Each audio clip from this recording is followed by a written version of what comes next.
afternoon, evening, depending upon where you are at in the world. We can see just by looking at the chart right off the bat, we've got a liquidation break from the Globex session. All right, Globex session stayed in a very tight range, actually extended above yesterday's range by just a bit, and for the most part was just building right off yesterday's half back. NFPs came out above average today. We can go ahead and take a look at them. I'll show them right here. Investing.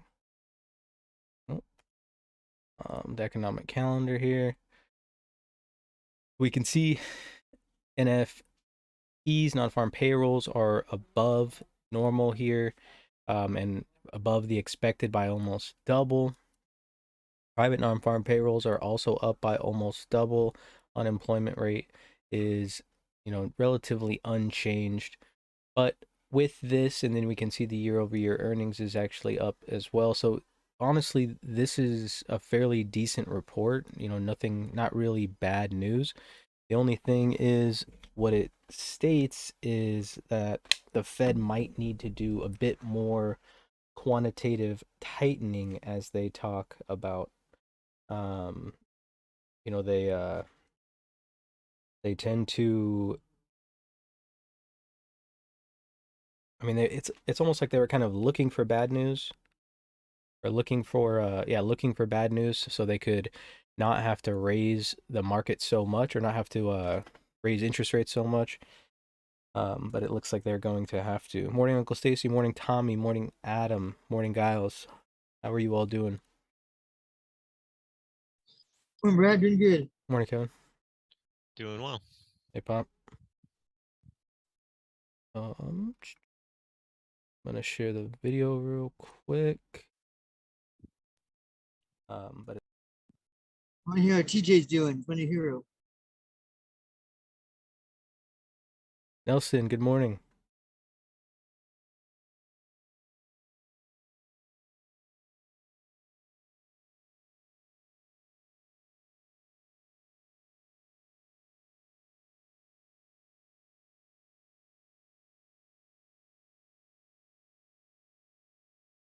So we can see, as we're looking at the market here, that Adam, good morning.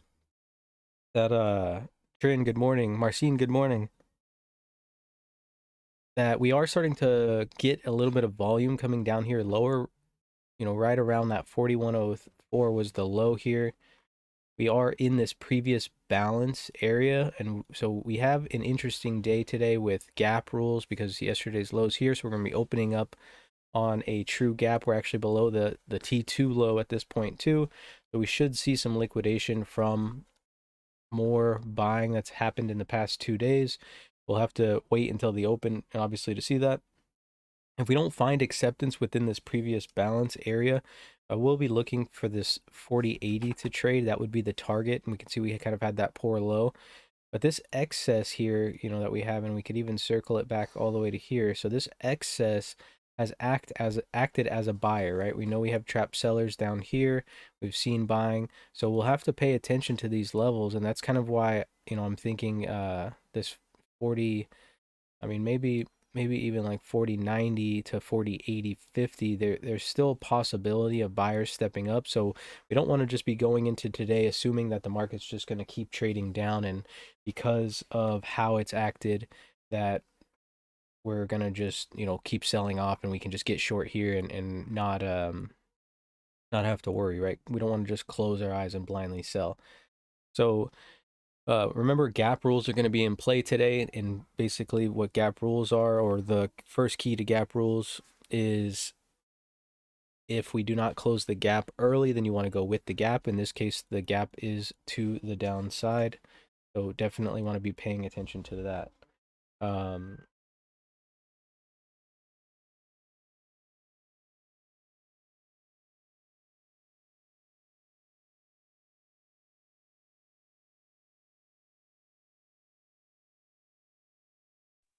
Hey, what news came out that this thing dropped so fast? Those are non-farm payrolls.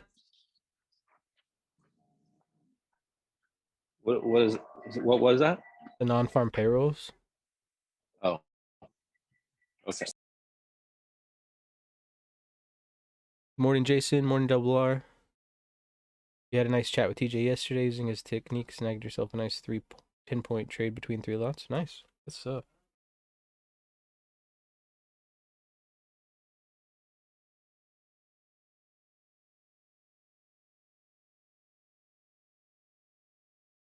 All right. So, basically what if we're looking, or if we're going to get any upside, or if there is any strength left in the market, basically we're kind of going to need to see early upside, right? And there is definitely opportunity for an early upside fade going into today. As some of these momentum shorts that are guaranteed in the market are definitely getting a little bit too short, possibly. We don't know for sure, but they could be getting a little bit short on the whole, and the market might need to rally a bit off of the open in order to convince some of those other sellers to move down and continue to sell, right? If we don't get that and we close the gap, I don't think I'll be on the short side at all. Good morning, Roach. It'll be a tough open, honestly. I'm going to be definitely being patient. Today is Friday. Probably get a fairly low volume day, or opportunity of a fairly low volume day going into the end of the week. And you don't want to be giving back all the gains that you've had this week on a Friday, right? Just a way to ruin your weekend and kind of really set yourself back. So no need to be too aggressive today. There's patience. Remember, the market's going to be there on Sunday night and Monday for the cash session. So Brad, question: when you have single prints, you say there is trap sellers. Can you give a quick elab on that? Yeah, so it depends. It depends where the market's at compared to the single prints, right? But so if you imagine, single prints are caused by liquidation of a position, right? So if we have all these people getting short here and the market moves up, well, a lot of this single prints and the inability to trade back down here is caused by sellers buying their position back, right? But they're not able to fill their entire position because of how fast the market moves up. So if the market doesn't move down back through the single prints, they haven't got a chance to close their position or buy their position back. And so that's how we can assume that they're a trap down there. And if it would be the inverse, if single prints were above, right? If single prints were above, the market was below, that some buyers got trapped above. And that's why when we look at single prints, we look to see if they're going to close or not. If they close, good. If they close, we'll know that there's supply in the market when we're talking about the downside. If they do not close, that would be telling us there's a lack of supply, and every time shorts get close back to their position, they cover, and that's what's causing the market to bounce.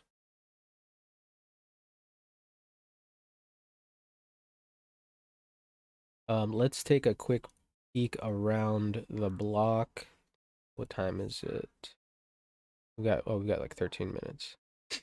I was doing a little bit of looking at all the individual sectors yesterday. So we can see oil's down, still getting kind of sold off, really dragging down the Dow. We can see the ES definitely had that liquidation. Gold had a big liquidation early on. So did the NASDAQ, the Russell as well, and the Dow as well, right? So, and then even bonds. And bonds have just been getting crushed. Luckily for me, I bought puts on bonds yesterday, so I'm actually feeling pretty decent about those. And I'll show you the reason. If we look at this, and I was looking at these bonds yesterday, there's just no, at least to me, there's no real significant upside yet for bonds. There's no convincing that the market is going to be in a recession. No problem, Jason. Or that the market is going to switch to a risk off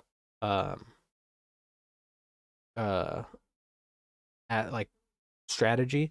As bonds just, they've come up and they've put in some decent excess in the bottom, but I think this gap, if this gap doesn't get tested today, then I'll probably close my short bond position, but it just looked really weak. I got them last night in the Globex session. Bonds just, they just don't look very strong at all. We could see Apple having a liquidation pre-market, and look how Apple bounced all the way back up and then came straight back down. So that's interesting. AMD, a little bit of a liquidation, but not back below that 100 level. Amazon, same idea, a liquidation, but not below that 140 level. Google, big move down. Meta, big move up and down again. Microsoft, the same idea. Netflix, not as bad. And Tesla, big move down. So hopefully Tesla can keep moving down. I still have those puts. Maybe they'll come back to life with a little bit of volatility coming back in the market today. We can see the VIX popped up on that, right, up to 22. So a decent move up in the VIX, almost about, well, actually about 5%. So a decent move up in the VIX.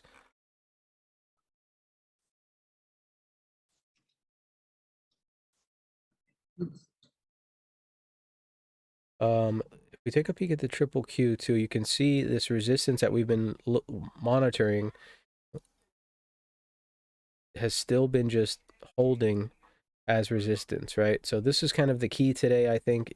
If if the market's going to get any type of acceptance up to the high, you can see where it's trading at right now, 1313. So it's really way below that resistance. But if it's going to get any upside, it's going to need to get back and push up a back that.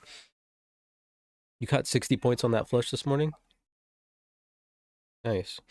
Yeah, I'm not really worried about those Tesla puts. I was just early on it. That's it. And that's part of the game. Sometimes, timing the market is better than, or time in the market's better than timing the market. However you say it. Just a little bit early. And that's kind of that's a thing that can make or break a trader, right? You're sometimes when you're early, if you don't have the margin to hold on, you can get crushed, right? Look at Michael Burry. When Michael Burry was talking about the 2008 stock market crash, he got in late 2007 and had to hold till like around late or early 2009 when the market actually shit the bed, and almost had to liquidate that position because he didn't have the margin to keep holding it. But good for him, he was able to. He had to piss off some people to do it, but that's what you gotta do. Oh, super sore today. Got a good workout in.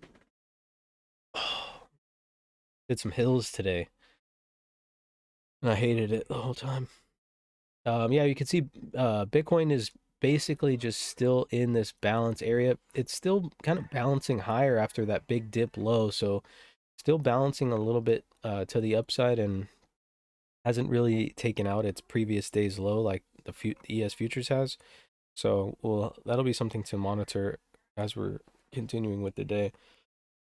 If I'm a little bit slow today, that's my bad. I'm really just kind of tired. Today's Friday. I almost didn't want to stream, but I feel like it's too late of a notice to not stream. So here we are. But if I feel a little bit slow, or if you guys feel like I'm feeling a little bit slow, be like, yo, wake the fuck up. I think that's pretty much it, honestly. Like really, I think that the opportunity is just gonna be to be patient. I think that any type of forcing a trade early on, except for maybe a fade trade if we get the opportunity, there might be that opportunity. But other than that, patience is really gonna pay today. What? I thought you guys were just on FaceTime with her. Huh? Fuck. Oh yeah, you can do it on your phone this one.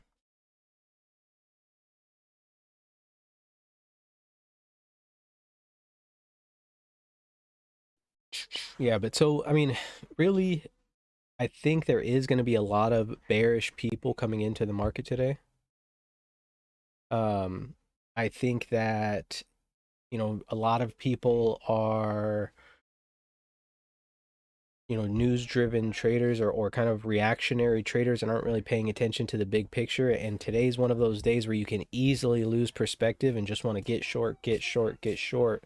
But there is going to be some key levels that if the market does get above, right, let's say the market closes this gap early on, that you've got to be careful being in a short, because this could be, besides liquidation, right? We'll know depending upon how the profile forms. But you could get a lot of people that get too short in the hole early on and could cause a decent short covering rally. Not saying that it's going to happen, but just you've got to maintain perspective on a day like today. I feel like gap days are one of the more dangerous days to trade, especially for inexperienced traders, but they feel like it's the best day to trade in also because they have the FOMO, right? They feel like because the market moved let's say what's 60 points so far that they've got to get in because they're going to miss out if they don't, right? Whereas the market yesterday moved from about 20 points total or 20 handles total, and there was plenty of opportunity to be made. And then speaking of yesterday, right, this is something that we don't get to see very often. I put it in the trade view, but if you didn't get to check out the trade view, look at the point of control here. We got A, B, C, D, E, F, G, H, I, J, K, L, M, N, right? Every single TPO that traded yesterday traded on the point of control. So that's, just an interesting thing. And for me, that's kind of what's holding me up on an upside bias. I think there is very good odds that this thing gets revisited. You could see a very prominent point of control at that same idea from this overnight session as well. So, that's a tough one. It's a tough early trade, I think, and I think patience is going to be the key here for sure. Shorted the NQ prior day high at 728 without realizing what time it was. Pure luck that you're on the right side. Hey, good. Hey, nothing wrong with little luck, right? I always say, I have extremely good luck. It's like my superpower. No counts before open, which typically means lower volume in the pre-market. Yeah, I don't think the volume's very high. It's still only 280,000. And if we look, we put some of these other overnight sessions, you can see this, you can just compare some of the overnight sessions, recent overnight sessions, if this thing would be fucking not difficult. Right, so here's a other overnight session 2.3, overnight session 2.3, overnight session 2.7, overnight session 2.1, overnight session 300. So I mean relatively normal, right? No really big change in overnight volume comparatively to the most recent volume. And that's kind of what I was saying in the trade view as well, is this upside. Yesterday we got, what seemed like weak volume because the market didn't move very much. But when the market doesn't move very much, that's just telling you that we're not, the price is just agreed upon. And you can see by that point of control that the price is, very specific and right there in that one spot. So it's a pretty agreed upon price. So two-way trade was taking place, just a little bit less volume as far as the futures market went. So a lack of facilitation of trade. Let's go ahead and get this first call up and we will get started. Market opens in 2 minutes.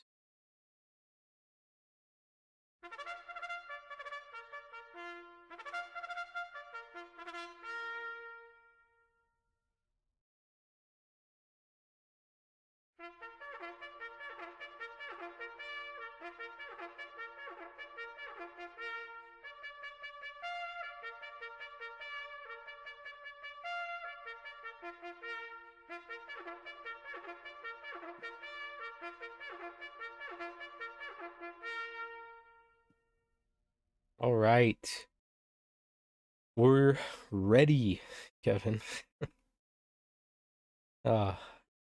We are ready. Let's get it. If you are watching us or joining us for the first time, make sure to smash that like button. And if you are not in our Discord, make sure to post below and say, hey, I'd like to join the Discord, and just say what's up, The only thing that we ask is that you be positive and respectful.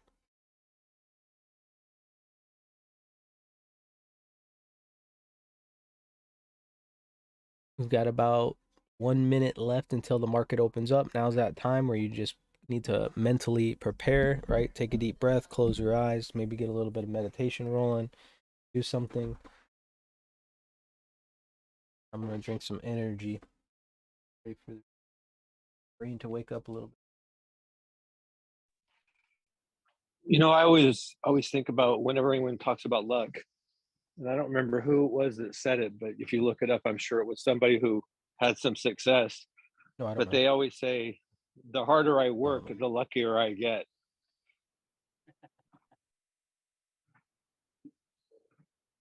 Yeah, so true.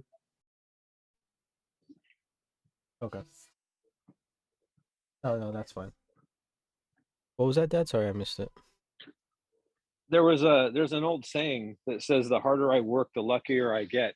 And it might have been, it's probably some sports player, but it's something that I've always believed that if you leave it up to chance, chance will take advantage of you. But if you leave it up to yourself, you limit the probabilities of chance taking over, which means that, you know, if you're doing hard work and you're looking at it, you're not just getting lucky, but you're getting good lucky.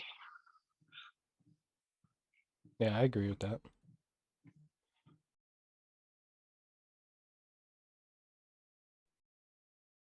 So there's Words the of wisdom. open.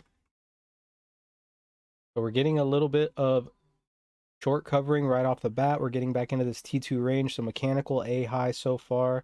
Let's see if they get us any more continuation here.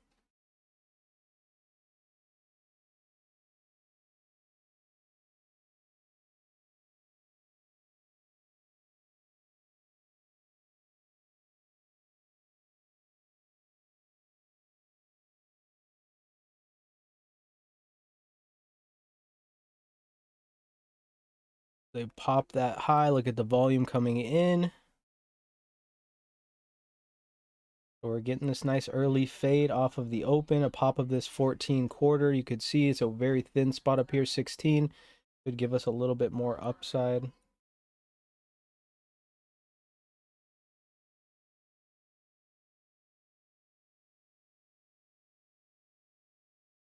Watch that T2 low here. Volume to come in. I've heard luck is where opportunity and preparation meet. That's a good one too.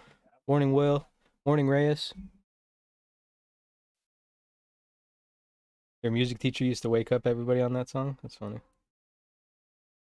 We're still getting this early fade back to the upside here.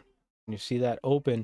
You know, if the market is strong and these buyers are showing up, we won't come back down below that open. And there's very good opportunity for that, I think. So we're back inside that T2 range and volume keeps coming up inside that T2 range. That's going to show that buyers are kind of willing to step up. Of course, a break of that open lets us know that upside may be over. So be patient here.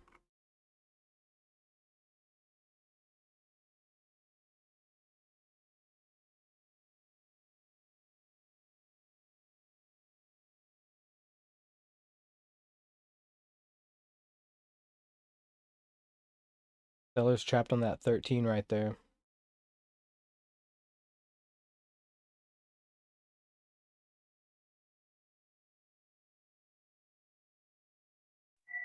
It was Thomas Jefferson, the guy who wrote the Declaration of Independence, that wrote that. The harder I work, the luckier I get. That must be why I'm so lucky. I'm such a hard worker. Did you Bot read got that into an link I EMP sent? put. Oh, here, let me see. Yeah, the bot got into it. No, Lincoln, did you read that? Oh. The quote, the link I just sent? It says that it's ascribed to him, but it doesn't say that. It says that they couldn't find any credible evidence that he actually said it. Oh, I see it. Yeah. The insightful quotation that they say that, right? Yeah, Right. I didn't read the whole thing, but I'm wondering if it actually says who said it. But anyway, that's why I put the quote, because I realized I could read the whole thing. Reading is not my forte. Offers trying to move down here on the 19. If they don't keep pushing this thing down, especially this weak spot here, 18 quarter, these sellers are still just kind of getting trapped early on. Weak-handed sellers just getting trapped, right? This is what we were talking about. So there's a decent little fade opportunity going. Volume starting to occur. If we don't trade back down into this weak spot, we can just be sure that the upside is just going to continue. Remember, we're coming right to that 41.20. This was a big level, so it makes sense that sellers try to come in at this level. This is a big level before and kind of the point of control of this previous balance area. So sellers are trying to move down and offer this position here a little bit.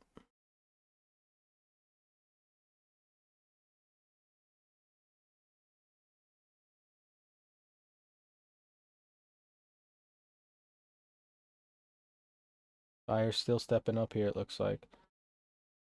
Weak spot is 18 quarter. So if you have a long on, like my stop is at 18 flat. If we get below that 18 quarter, I want to go ahead and jump out because I don't want to get caught in a little flush down to the downside, but I think we can still run it. Weekly VWAP is up at 29.33. Seeing a decent size offer show up at the 20.75 now. They move down, they try to snag it.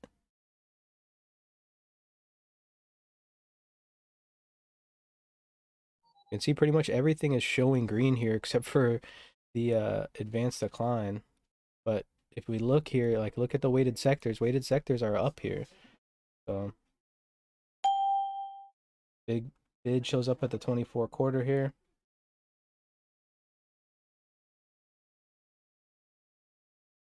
Volume starting to get two-way up here, so now we might see a little bit of a rotation. See if there's a 300 lot order sitting on the 24 quarter. Weak spot on the profile is now 23.75.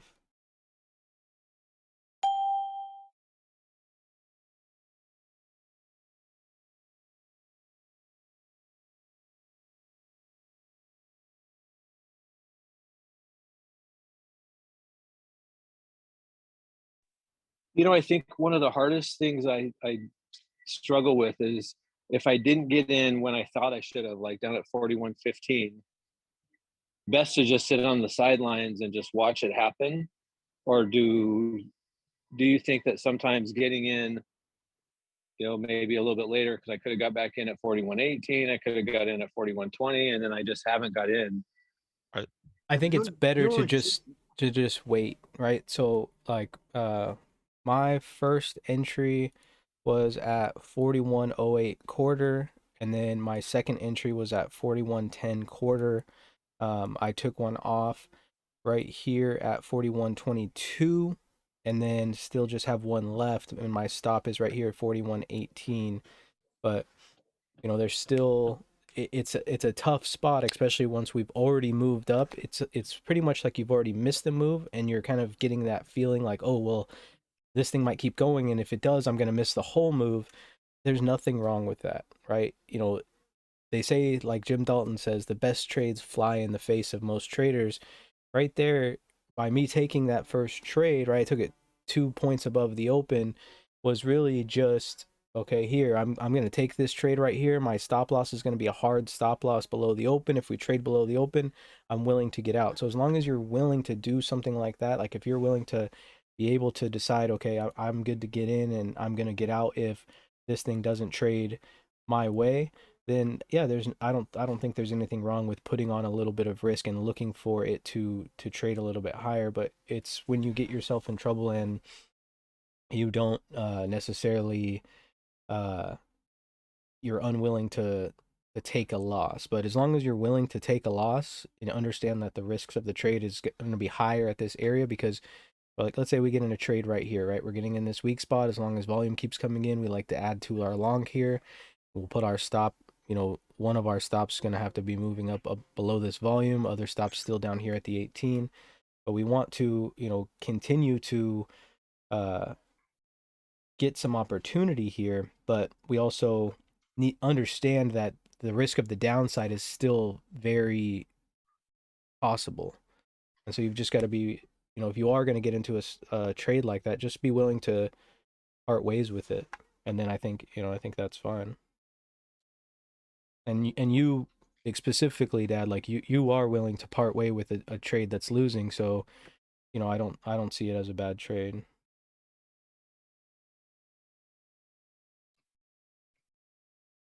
Can't catch every train. Right, you're not After many, many, many, many, many losses of more than 10 points, yeah, you kind of are willing to get out of the way and let the bull run by, or the bear, whatever it is, it's downside. Some of the times when I feel like that there might be a trade, but I'm just not sure, I'll do it in paper just to see how it plays out. Yeah, I was kind of having those same thoughts. Like I was like, dang, I should have got in at like 41.10, 41.15. So what I do is like once it was at around like 41.15, I was like, I think it's going to keep going. I just reduced my risk. So I switched from the ES to the MES, threw one lot on, got 10 points out of it. So it's like I got 1 point on the ES. So for me, it's just about reducing the risk depending on how far away Smart. you are from where you wanted to get in. Smart.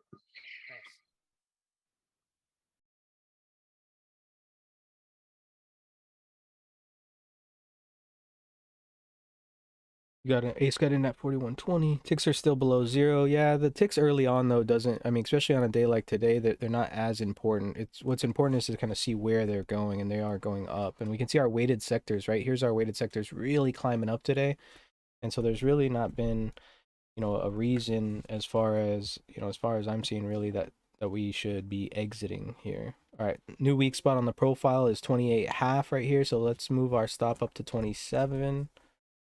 And 27 happen, or 28 half, 29 quarter is the weekly VWAP.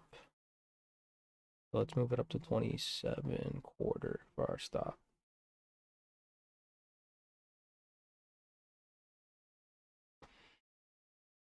Next liquidity level up above is 35, and then we close the gap at 36. So there's going to be people that are trying to front run this prior day low. So we may get, oh, I just got back ticked there. All right, and that's it. That trade's over for me. Let's see what we can find out from here. So not able to close that gap yet. So let's see where this liquidity level was down. 21 was a big level, and then 26 was another decent level here. So let's see if they get anything else going. Two quick scalps, good stuff. Crypto Mojo, good morning.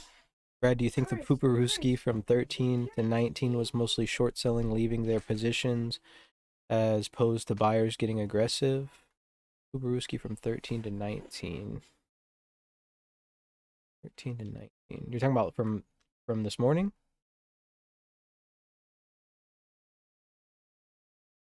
I'm not sure what you're talking about, Double R. So look for the buyers to do a little bit of backing and filling, right? Remember, a strong market doesn't break the open, so we're still, far above the open. I, subscribe to Brad thoughts that these are single prints. So if the market doesn't trade back below these, I'm going to just use these as a support level pretty much all day until we do. If we trade back below them, then obviously the single prints will be gone. But we did come kind of back down right here to this 20, found a little bit of buying, and we're coming back up and doing a little bit of backing and filling. You could see where that offer was at. That offer was kind of sitting on the 29 level. So talk about luck, got out at the 30.50. Nice.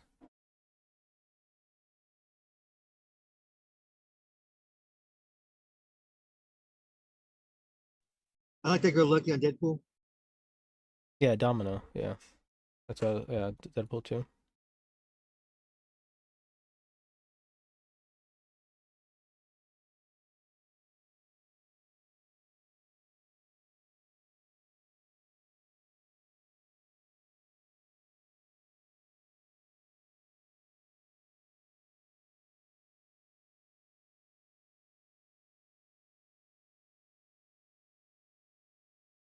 So we still haven't been able to close this gap to the upside, but we really haven't made any significant retracements yet either. So, I mean, just something to pay attention to.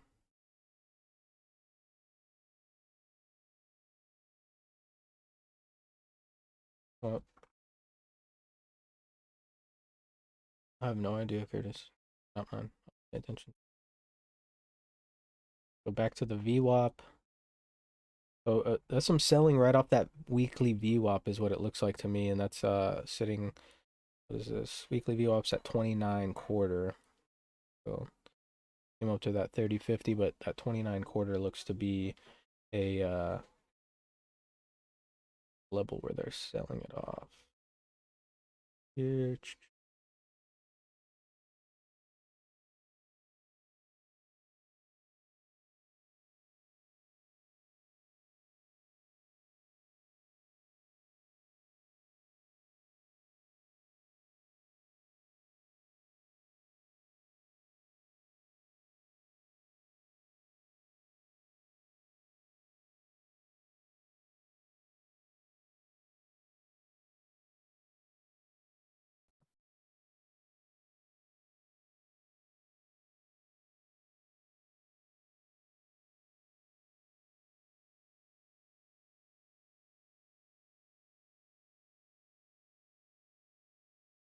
I just realized I'm delayed on YouTube. 13 was a breakout of all time. Watch. Oh yeah, Double R, jump in the Zoom, bro. All right, sellers got trapped there. Let's see if we can get a little bit more upside here. Look for these stops to get ran. Getting a little bit of selling. These sellers are trapped or offering right here, this 25 half.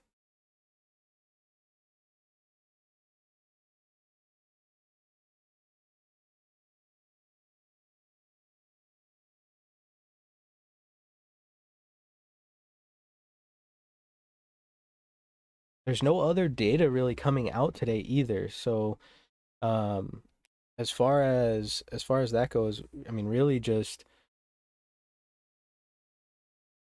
it looks like the market's just going to be responding to that.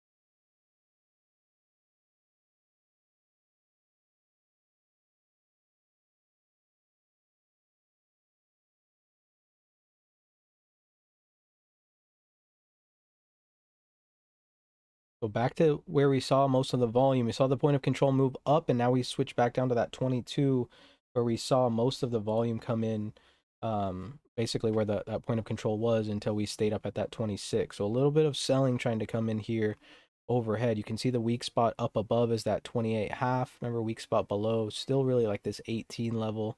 And then something that I like to consider is I like to consider these single prints. So if you're not in a trade and we come down and we don't fill this area and then turn back up, I think that's where our next opportunity is for a long trade. Remember, fading this and gap rules do tell us that if we don't close the gap early, and I would say within the first 30 minutes is early, that we want to go with any gap. So if this market fails to fill this gap to the upside in the first 30 minutes, then we're probably going to want to stay on the downside. Maybe it was aggressive buyers after all as the move continued. I mean, it's probably a combination of both. Double R, you know, I mean, we were kind of expecting a little bit of fade, and especially when a bunch of volume came in, and we've seen the market lately just be back and forth above its open, right? Really indecisive early, but we got a decisive move early on. They call this the opening drive, right, in Jim's book. And so with a fast opening drive like that, kind of tells us that the odds of the fade are increased here. We're seeing the tick get fairly negative or stay fairly negative now. It did start off trying to make it up. We haven't made a lower low yet, but this last go around didn't make a higher high as either. And then you're starting to see this weighted sector start to turn down a bit here. A little peek around the block. Apple's down 0.9. Looks like shorts are starting to cover right there at the 23 quarter. Shorts just got stuck on 24 quarter. Let's see if they can get back down there. If they don't get back down to 24 quarter, there'll probably be stops above. Oh, they got it. Okay.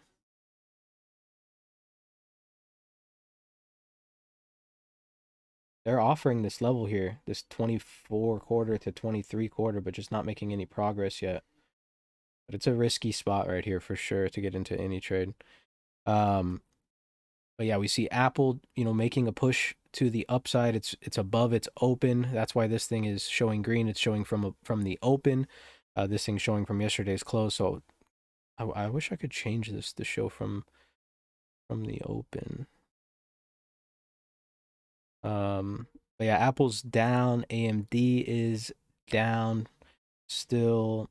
Amazon making a move to the upside. Google also making a move back to the upside.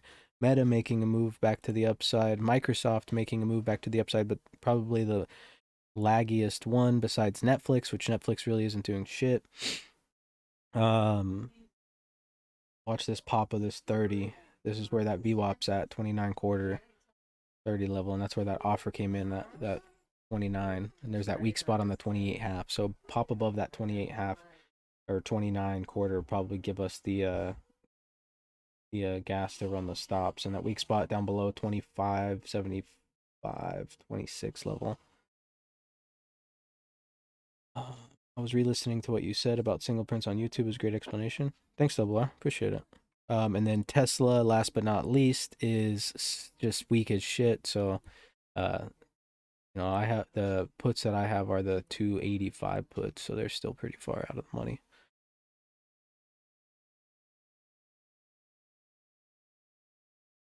No, I just updated this yesterday. I just downloaded the new one off of Shadow Trader, and this is just how it came out. I was thinking the same thing, that it was interesting, but I think like more green just means more positive, light red just means that it's less negative, and then light green is just like more neutral. So I think it just gets brighter as it gets higher and darker as it gets lower. Look at the breadth here is still pretty weak, but we are still getting a kind of a response up here from the upside. We're coming right back up to that 30 level. So see if they run this offer here. Starting to get weak spot right here on the 29 quarter. There goes the stops. Weak spot's 30 quarter now.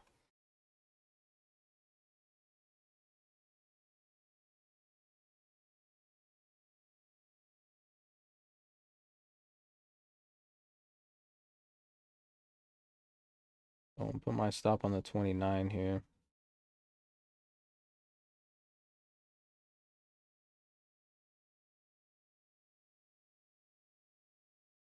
Try not to get back ticked.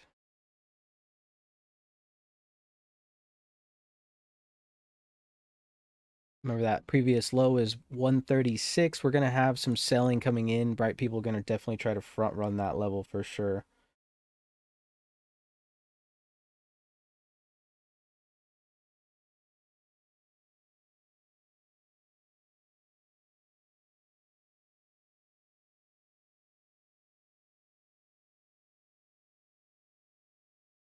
Rolling, rolling, rolling, rolling. Wow.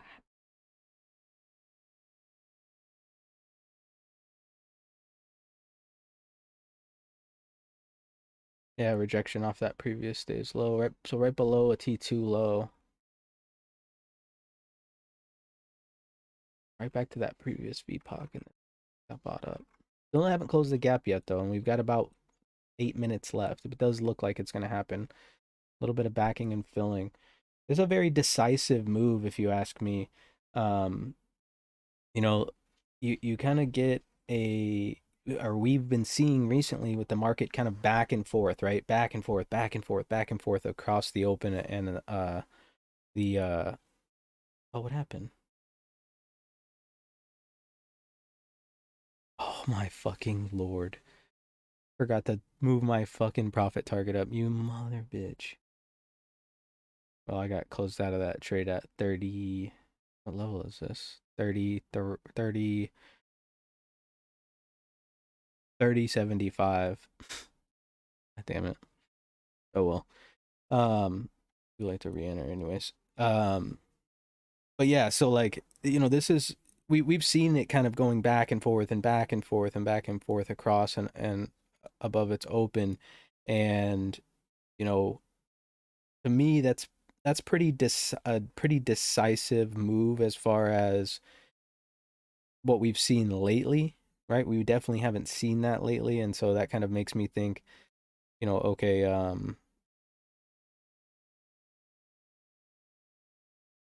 maybe there's some buyers in the market or an other time frame trader in the market pushing this thing up.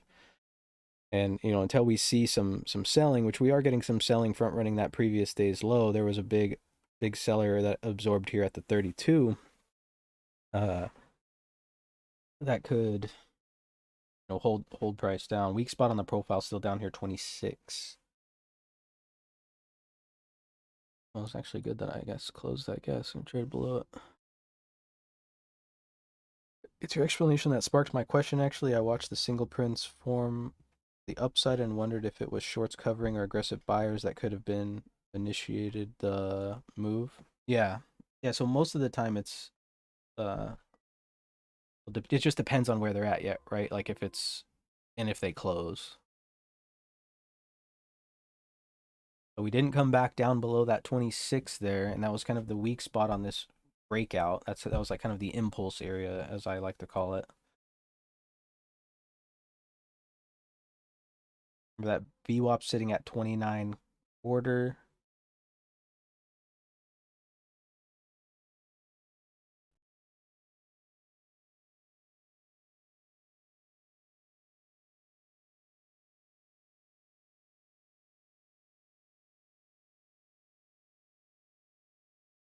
So you think in this instance, what do you think it could have been given the context? You're talking about these single prints here? Double R? So this is kind of an interesting thing, but yeah, I mean, I think it's just liquidation, right? As soon as this thing started going, all these longs that were in here, weaker handed longs that weren't in it for the long haul, just, you know, started piling out, and this thing just came down until excess on the low here provided some support. We got some buyers, right? You could see that point of control from the overnight session is basically right on the open, and that to me is telling us that another time frame trader stepped in at the lows buying this market up. And so we can assume that most of these single prints, especially because they're created in the overnight, are weaker handed traders. And really what we'll look for is look for, you know, especially where there's this low volume, because the market did come down to that 4120-ish and kind of do a little bit of this before it came back down lower. We'll look for whoever's initiating shorts trying to pile in, right? And so this is the spot that I think that most of the laggard traders probably got in. So this is liquidation. All these traders that missed the short from up here or in this session, you know, this is where they piled in. And so this tail up to the top so far is probably a lot of these guys getting squeezed out. I think they're still holding on because we didn't close the gap, but a close of that gap would probably liquidate even more of these shorts, and that would probably take us back to that 41.46. I do think the target for these buyers is still this 41.52 quarter, right? Where that, or like 52 half, right? Where that point of control was at. You know, very prominent point of control. Not very often that we get to see every session, right? All 14 sessions, well, 13 really, but all 14 trades get into that same spot, which we did today or yesterday, excuse me. So I think that might be a spot that needs to be revisited. You know, even if we are going to continue moving down, I just think that might be a spot where we have to go back to decide, because this to me shows value, right? We've got value in one spot. Yeah, it was lower volume, and not really great trade facilitation as we saw that poor high, but something that's agreed upon that much to not get revisited seems to me a bit skeptical. So if we don't go up there, that really is going to kind of confirm that there's an other time frame seller that has entered the market. And if we look here,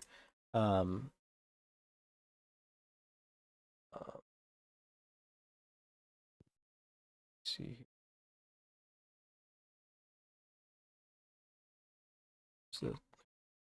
So if we look at the ES on the daily, right, and I'm gonna do something I don't normally do. I'm gonna put on extended trading hours, because extended trading hours really kind of show us that there was no tail on this low side, and this is kind of why I think that there still is some opportunity for downside. I don't know when, but it just kind of makes me think that there is, right? And this is on a 24-hour chart, not the normal chart that we look at without the cash session. You can see on this move to the upside, or really I guess to the downside, the volume didn't really go anywhere. But with this lack of excess here, it makes me think that they're still wanting some downside possibly.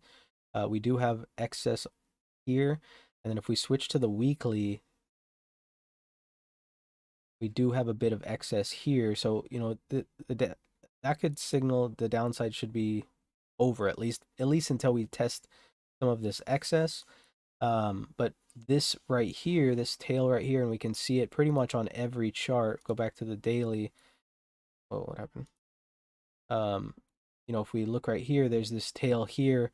That's telling us that there was an other time frame trader that entered the market to push the market back down. Market trying to get up to close this gap here.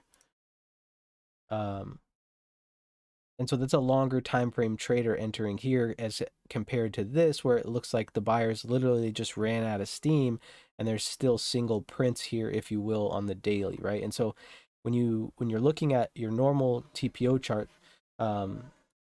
here comes B period. That's a lot of single prints down to the low side here to just hold, and you're putting in a poor high. But if you're looking at this, right, think of this as a regular 30-minute chart, let's just say. And so when we're talking about our 30-minute chart, when we see something like this, we're like, oh, that's single prints, right? So and when we have, this is all the way back in April, we assume a longer time frame trader, right? And I'm just going to cover up the TPO for a second so we can really kind of talk about this. This is more of a bigger understanding, but this will help you remain objective throughout the day and not get too biased, right? Help you maintain that perspective. So if we imagine that this area here is single prints, and let's just go ahead and draw it like this. Right, so we imagine that this area is single prints, and we can see every time they try to get in there, every time they try to get in there, every time they try to get in there, they were just unsuccessful, right? The buying demand blew up, so that's just telling us that there wasn't enough demand in the market to be able to fill some of these single prints from these longs that got trapped at higher levels, right? So this was a liquidation spot, and they got stuck. Well, now we're coming up to a tail where we saw lack of demand, and then supply entered the market here. Right? Lack of supply, right?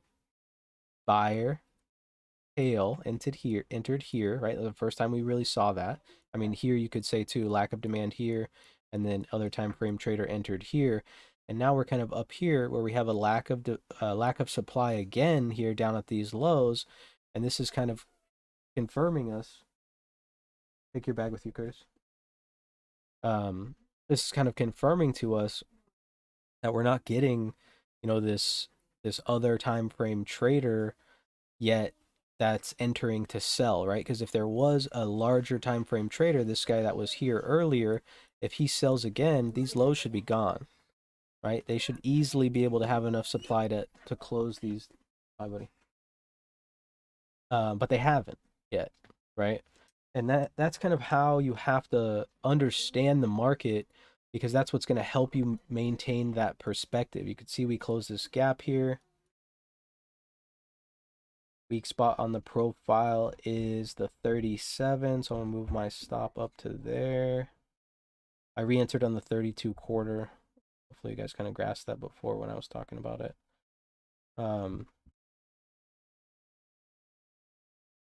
Yeah, 37 quarter. I should probably be calling in a thin spot, really.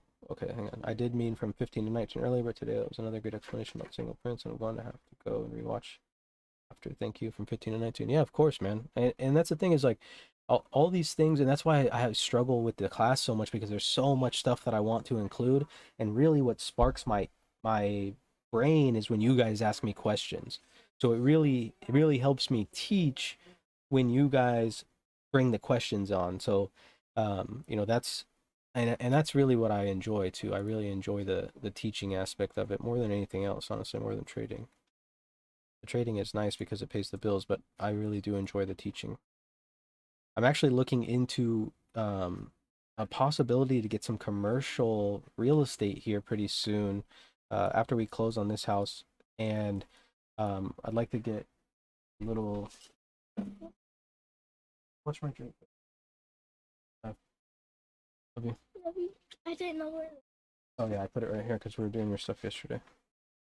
I'm actually looking into getting some commercial real estate and rent out all the other places, but then I want to save one of the spots and just make it a spot where I can actually teach, like I'm a young Dwight, where I can actually have a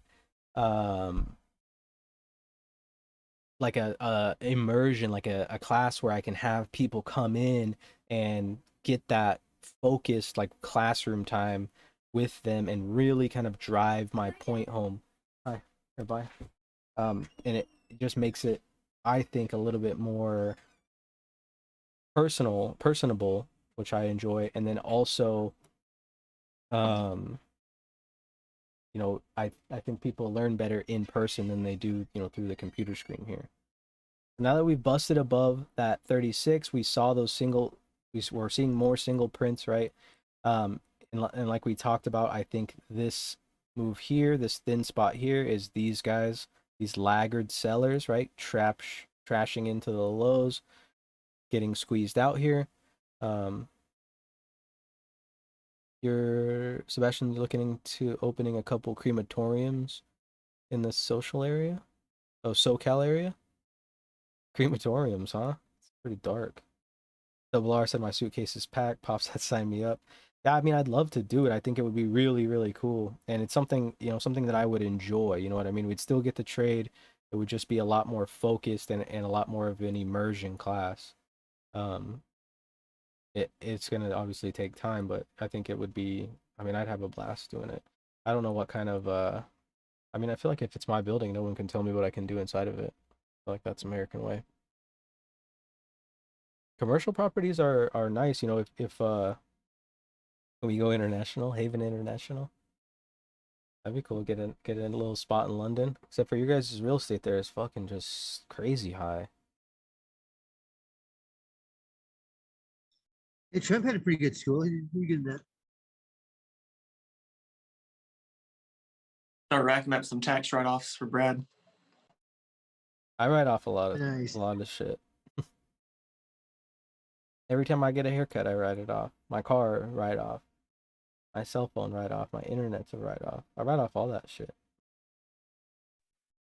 And your dog food, all right? Security. I guess that's true. I probably could do that. Secure. It is. Oh, I he really is. don't- He is, bro. Yeah. So yesterday, oh, what the fuck just happened? I swear, if I get back ticked one more time, I'm gonna fucking lose it. All right, I got taken out on that trade somehow. I don't even know where I had my fucking stop at. Thought I had my stop at 37.50. Did that thing jump down? Oh, No. I must have moved it up to 39, I think. Yeah, the lowest this came is 38.50. Yeah, I think I moved it to 39. But yeah, I mean, like, but last night, Margaret's uncle Jim came over, and Warden just fucking doesn't like him. And he just, I mean, Warden's big. Like when Warden stands up, he's taller than me. Like he could put his paws on my What's his name? shoulders. Warden The word. Cool. What kind of dog is it? is a German Shepherd, Oh, cool. but he's like the biggest German Shepherd that you'll ever meet in your entire life because like he looks like a wolf, and he even has like an extra joint in his legs that when he runs, it kind of looks like a wolf running. It doesn't look like a normal dog running. And he's just a big, scary motherfucker. If you don't know him. And I mean, he was just jumping at the window, putting his paws at I thought he was gonna bust through the fucking back door, honestly. I thought the glass was gonna break. He was trying to get him, and then even like put him on a choke chain and hold him on the leash, and then he was still going after him, and then eventually calmed down. And he was just like waiting, like, tell me to bite him and I'll fucking bite him. And he's actually bit Uncle Jim before too, because he doesn't fucking like him for some reason. Because Uncle Jim's always fucking with him, so that's what happens when you fuck with a big ass dog. Business attire and tees and tattoos. Yeah, that'd be cool. I could hire some tattoo artists. Come get tatted. I mean, everybody that I talk to, right, that that seems like a decent human being and likes to have a conversation, I typically will, ask them about themselves and be like, hey, how do you like doing what you're doing?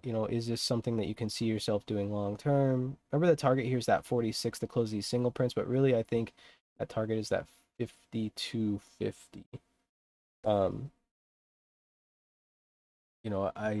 I think that another weak spot on there it goes. There it goes.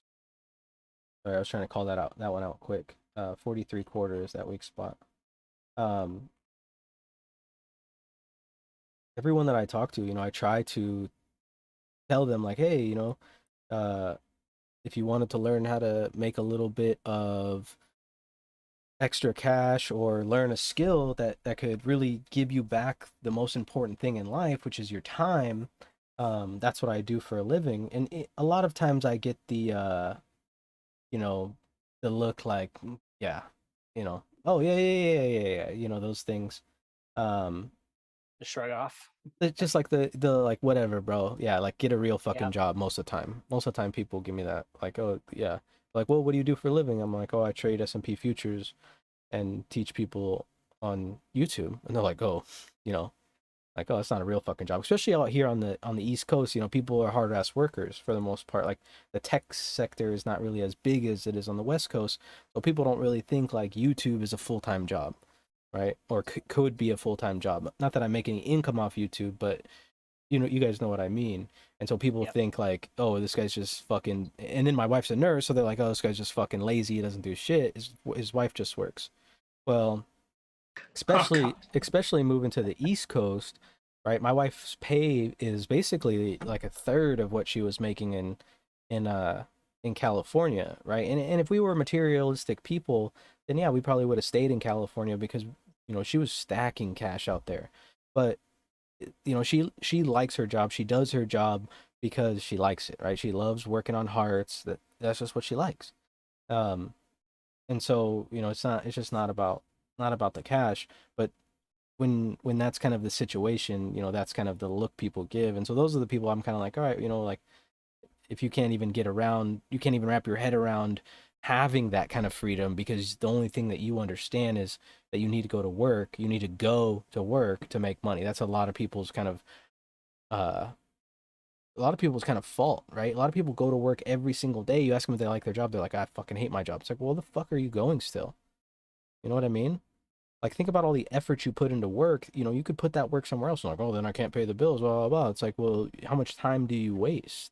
Like, I don't waste any time. Like, how much TV do you watch, right? That's wasted time. And not to say that, you shouldn't watch any TV, but that time can be utilized better, right? Like every day when we get off the market, especially this week, I think I've only played video games one day, right? And I love playing video games, but I'm on this kick where I'm trying to read 100 books this year. So I'm like, fuck, I got to keep reading. There's a goal I want to achieve, and I'm trying to keep going. So, but a lot of people just don't really have that discipline. And then this morning when I was walking the dog, I was listening to Atomic Habits, and every once in a while I'll just pull back an old book and just kind of listen to it while I'm walking, just a nice little refresh. And the part that I was on today was talking about how if you are having trouble making something into a routine, so let's say if you want to work out more, or if you want to eat healthier, or if you want to journal, right? Journaling is a big thing in trading it, but it seems like more of a chore than anything else. Do it for 2 minutes and then stop. This is what Jim Cleary talks about. Jim Cleary wrote that book? Who writes Atomic Habits? Let me make sure I'm not miscrediting. Who is it? James Clear. Yeah, James Clear. I called him Cleary, but yeah, James Clear. So he says do something for 2 minutes and then stop, right? So if you want to work out more, go to the gym, and as soon as that 2 minutes hits at you at the gym, no matter where you're at, just get up and leave. And then eventually your brain's going to tell you, okay, I'm doing this and I'm already here, so now we'll do 5 minutes, right? And then you can slowly start to compound on this thing. The issue is with most people is, man, this rally is just beautiful. Get us up to that 52.5, you dirty little bitch. And the issue is that they are so focused on the finish line that they never start running, right? They're like, I want to lose weight, but then, they're like, oh, I can't. Oh man, classic. The classic pop, drop, lock, and then rally. This is hilarious. Oh man, this is just straight psychology, today's trading. Anyways, it's it's their own way, and that's why, like I talk about, people start trying to learn how to run before they even learn how to roll over, right? And you think about a baby, babies are pretty much worthless when they're born. They don't do anything except cry, shit, and need, and that's it, right? You have to feed them, you have to change them, you have to do everything for them. They are, you know, especially human babies are one of the most worthless things when they're first born. Yeah, we love them and they're precious and stuff, but in reality, they don't provide anything. But if these babies don't learn how to, you know, you set them on their back so they don't suffocate themselves. If they don't learn how to roll over onto their stomach, they're never going to even learn how to crawl, right? They're not going to be able to fucking sit up because one, their abdominal muscles are just so weak, and two, their head is too fucking big, right? Because, you know, that's why humans' heads come in pieces when they're born, because the brain is so big. We have the biggest brain. And so basically, if you think about it, that's most people's issue. Most people are trying to get up and start running and get this marathon on the road before they even learn how to roll over, right? Well, you got to roll over to see the ground right in front of you. And to me, that's one of these things that if you can't do, or if you can't wrap your head around, it's really going to take you a tough time, or really going to be a tough go to be successful. Man, this is a nice move. XLF just busted a high. I have a bunch of alerts on the sectors. And look at the triple Q really coming up here. People are proud to work a 9 to 5 their entire life. Yeah, and that's just, yeah, and that's the thing, is like, and I've worked, I mean, fuck, the Army's wasn't even 9 to 5. The Army was just 24/7. You were always People will work in the Army. Like, no matter what, they're like, oh, come back to work. You just worked from 6 a.m. to 6 p.m. and now it's 9 p.m. and they're like, hey, we need you back at the office. And like, you don't have a choice. You just go back. I've never understood the psychology of people who work harder for other people than for themselves. Like, it's unreal.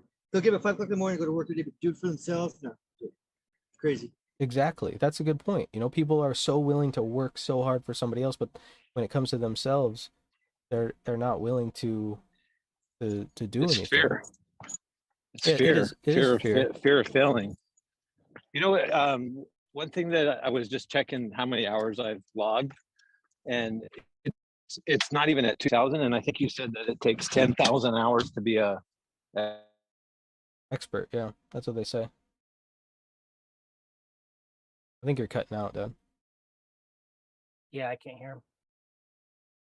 Martin, you bought Jim Is it Dalton's 10,000? book. It's a tough read, but it you said clarifies. it takes 10,000 hours to become a expert at something. Right. That's what Yeah, they say. I'm not I didn't say that, but I'm not even at I'm not 2,000 hours for the whole time I've been doing this. right. And to me, that's a lot of hours.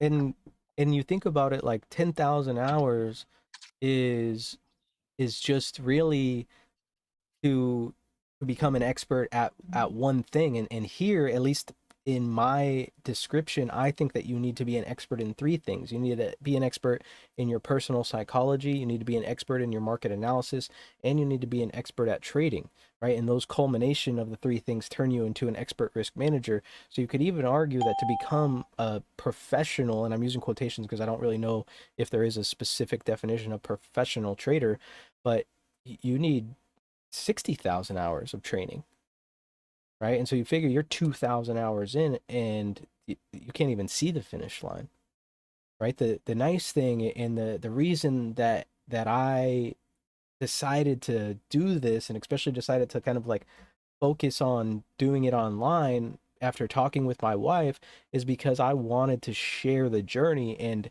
if I can assist people from taking these paths off the wrong road, right? Because we're all on the path to success, a consistency, successfully long and longevity, right? We're running a marathon. We're not running a 100-meter sprint. We're not running a 400-meter one lap. You know, this is a marathon, and that's not even that's just one marathon. We got to run 3 marathons and then bring them together. So it's like an Ironman basically. But if I can do anything to alleviate some deviation from the actual path that you need to stay on in order to complete the marathon as fast as possible, that's really what I enjoy, and that's where I get satisfaction. And that's like that's a selfish thing, and I understand that, right? I understand the selfish satisfaction of seeing other people do well. And that's why I don't subscribe to the belief a lot of people say, a lot of psychologists say that if you're in a relationship or something and what makes you happy is making your wife happy, well then that's not real happiness. I don't believe that at all. Uh I just don't understand that, right? If something that makes you happy is bringing somebody else joy, then how is that not making yourself happy? You know what I mean? Yeah, you're doing something for a selfish reason, but you're still making yourself happy. And so for me, I don't subscribe to something like that. And the brain is such an undiscovered or still full not fully understood place that there's no concrete definitions for things like that. You said you love German Shepherds too, so loyal and energetic. Your wife's a nurse too, and you love to stack and live below my means and save. People always assume she maintains me, but I love to trick people into assuming. Yeah, most of the time people ask me what I do, I just say I'm retired, and then they look at me and they're like, what? They're like, no, you're too young to be retired. And I'm Like just like, you get the mean, fuck you mean out. unemployed? No, You Yeah, haven't put your time in yet.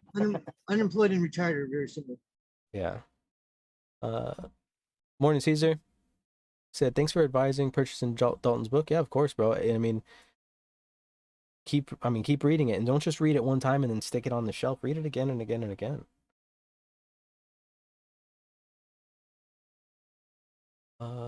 So what's the best tip I used for to psychology? Oh, go ahead, Pop. Go ahead.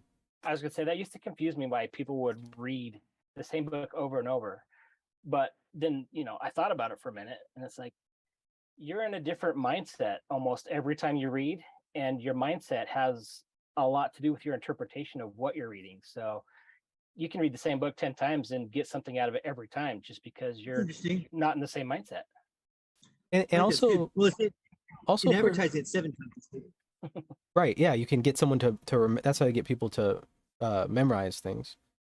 But with think about the same thing, right? Because if you're not a reader, I'm forced myself to become a reader because I definitely wasn't a reader growing up. Even though my uncle Lauren, he's not in here, but he actually would pay us money to read books as kids. And so if we read a book and then came back to him, be like, hey, I finished this book, we'd talk about it. He'd give us all books that he had read before because he was a big reader. And, I never took advantage of that because I just didn't enjoy reading. But something I did enjoy was watching movies. So if you put yourself in the same thing, a movie is just a book, right? But a picture book, and you don't have, it takes less work, right? But how many times do you watch movies that you like? Fuck, tons, right? I don't know how many times I've seen all the movies I like, you know? But read a book twice, I used to be like, no, I've already read it, not like chalk it up to done, put it on the shelf. But that's the thing is like you keep reading. The fishing analogy is great for time to value. Yeah, and I really do like that. Like I think that we're all just, on different parts of the river, and eventually we'll just be fishing right across from each other. It just takes time to find the good fishing spots. God damn it. I think it's a lot that people become trapped early on with marriage, children, home dream before you know you're stuck at the job you hate, feed your children. Actually admire the grunt that goes to the job he hates every day and barely pays his bills.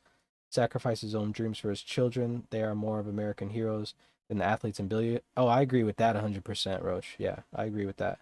And that's the thing is like, with with and I mean that was kind of my big reason to join the army. I've always wanted a family since I was a kid, and you could even ask some of my childhood friends. They always knew that that's what I wanted in life. I wanted a family, and I wanted a family of my own, and I wanted to be able to be there, support them, and do the things that I wanted to do with the family, right?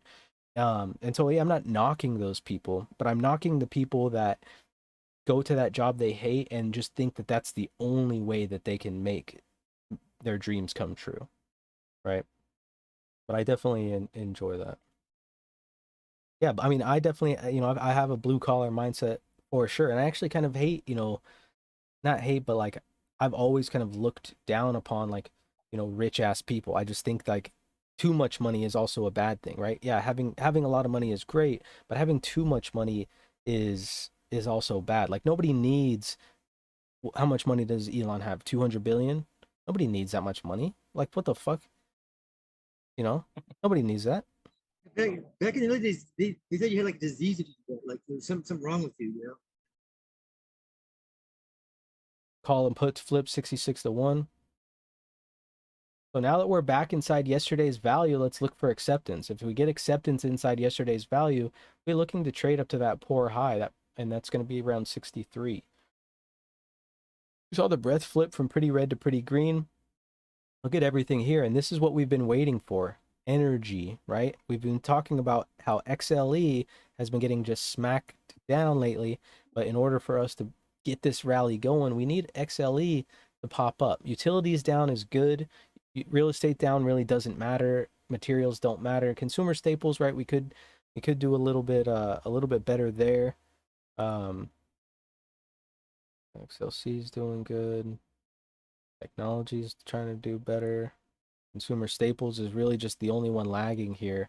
It almost came down to, you can see I had some alerts here for some levels. We didn't actually get down to that level yet. We've got about 4 minutes until the next opens up. Elon needs that much if he wants to go to Mars. Yeah, but that's the thing is like, I understand trying to help, you know, the future generations, but there's people here, right? And I know I always bring this up, but Detroit is one of those cities that hasn't had clean water. Like imagine, and I don't know if it's like this in other places, but Detroit is just the one that I've heard about and been to, is that, you know, if you go to fill up a glass of water out of your faucet and you can't drink it because there's a risk of getting sick, that reminds me of like being in Mexico. That's like third world type shit. You know what I mean? And America is just not that. And so that if there is this much money, you know, what are you doing? You know, why don't you help some fucking people out? Don't donate to a charity that's yours so you can write off all the money. That's just not decent, you know? You know, Brad, there's like 3,100 other counties that have the same level as what are that cities in Michigan? Flint or worse. So it's not even just Flint. It's terrible. Yeah, I mean, it's just crazy. And Obama went down there and drank it, pretended to drink it. It's an insult. Yeah, I remember that. And there's just people. Yeah, our electrical grid's fucked, or all of our bridges are fucked. Yeah, I'm not like begrudged against the rich. It's just like I'm kind of begrudged against the over rich, because like let's just use, I'm just gonna use hypotheticals for a second because I don't want to get shadow banned on YouTube, even though I could just make another channel, it wouldn't matter. But if you have 200 and let me see,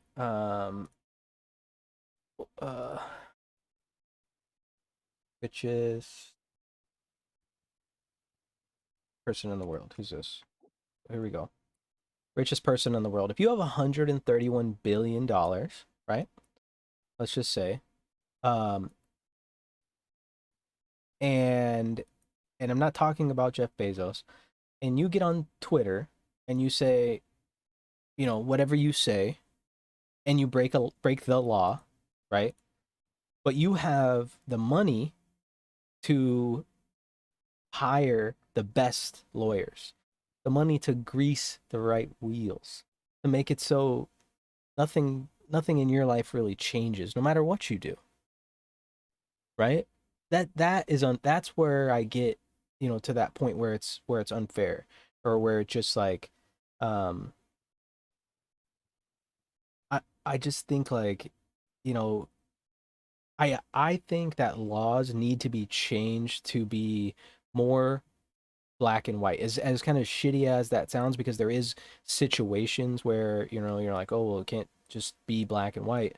But if you can hire a lawyer to literally get you out of something, out of breaking a law when it's like a clear as day fact that you broke the law, but you can get off on a technical. That's just fucking bullshit.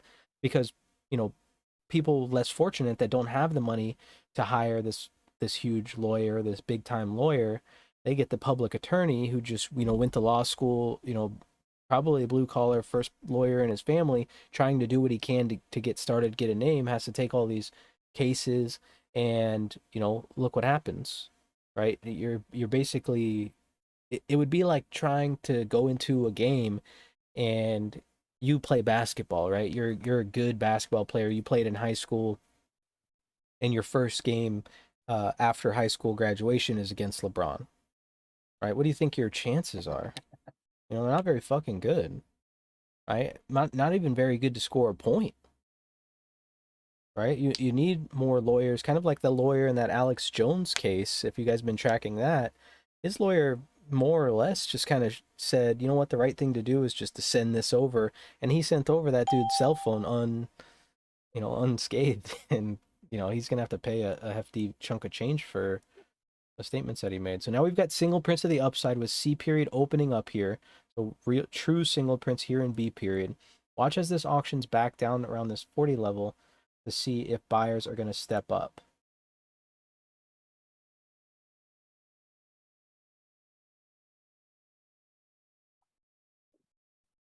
Yeah, and that's at some point there's too much. That's why it's called filthy rich. There you go, Roach. That's a good way to put it. And if you take like a company like Walmart, for example, um, you know, the store managers of Walmart make 100K or over 100K, right? And I'm not taking anything away from that, because a store manager, imagine all the amount of people that you're in charge of. That's a tough position, right? But those employees only make minimum wage most places, right? Unless they're in California, everyone's paying $15 an hour now, which is still, you know, pretty low for there. But you could but the profits turned on some of these businesses quarter over quarter, right? Let me see, I was reading something about Walmart theft loss year. So the store is said to lose around 3 billion from shoplifting every year, right? 3 billion, and they just don't give a shit because they're like, yeah, we're making money, so it doesn't matter. The revenue in Walmart was $59 billion, right? And so you could afford to pay people more decent wages without raising prices, just because of how much, you know, control they have, right? That's why I really do love Scranton. And in Scranton, we have so many mom and pop shops or like locally owned businesses, and those are the first, when I'm looking for something, I'm not going to fucking Walmart, I'm going to Garrity's, right? I'm going to somewhere where it's more of a local store, where you know the money's going to go back into the community, right? And if you pay these employees more, and if you go to Garrity's, right, I mean, they've got a fuck ton of employees for a grocery store that's really not that big. um you know, so it just seems like you get to that point, and that's why democracy or capitalism is supposed to prevent monopolies. But there's also a reason why Jeff Bezos was at the White House talking about supply chain issues, because he's got a pretty damn hard control of the supply chain. And if Jeff Bezos would be like, you know what, fuck you, I'm not shipping you guys shit, people will lose it, you know. A lot of people depend on that next day shipping for their businesses and stuff. And if he just decided no, boom, that's it. That's all it would take. Snap of his fingers. Yeah, he'd lose money, but he already has so much money he doesn't even give a shit. Right? Like if you have that much money, who cares? It's a game changer when you donate money, you got tax credit. Yeah, you just gotta be careful on who you donate to, because if you donate, so a lot of things are like scams. A lot of donation things are scams. Like the Wounded Warrior Project is a scam.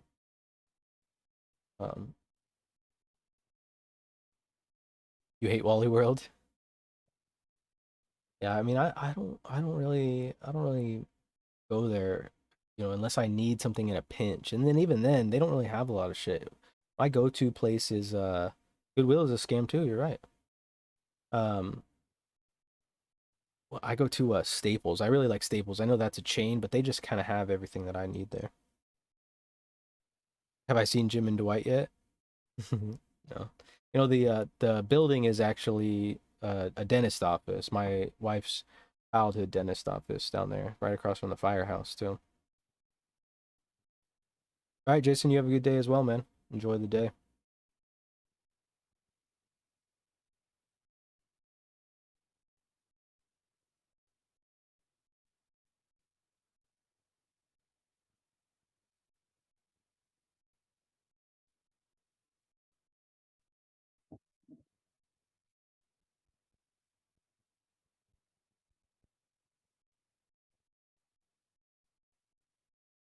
Yeah, Staples is legit. I like Staples, man. Is the building where Dwight fell into the fountain there? That's at the mall, I think. Or no, was it? I don't know. Oh, that wasn't at the mall. I don't know. But like the parking garage that, I mean, the mall is there. There's a saying, each to their own rings true for me. People make their own damn decisions, and it's up to them to pull themselves out of poverty. And it's a damn shame for people who don't have what it takes. But the survival of the fittest formula is best. The best one for humanity, as evil as it is. Yeah, that's true. And that's the thing is like you kind of need good to have bad, right? You need bad to have good. Like 50 Cent says, joy wouldn't feel so good if it wasn't for pain, right? Death got to be easy because life is hard, you know. And these are kind of the same ideas. Is like, you know, these people they kind of need these things. But you can see that the bids are getting, or offers are getting trapped down here. This 41 quarter. So let's see on a second test of this 41 quarter if they hold once again. You see the point of control moved up right there, and that's back inside yesterday's range. And so we can use yesterday's excess until we break below the prior day as a spot to structurally place our stops, right? Because yesterday's excess shows buying. And so if people were willing to buy in this area yesterday, they should still be willing to buy in here today. And as we start to form a little bit higher and start to fill in some of this space, we'll be looking to trade up above here and fix this poor high, which is that 41.63.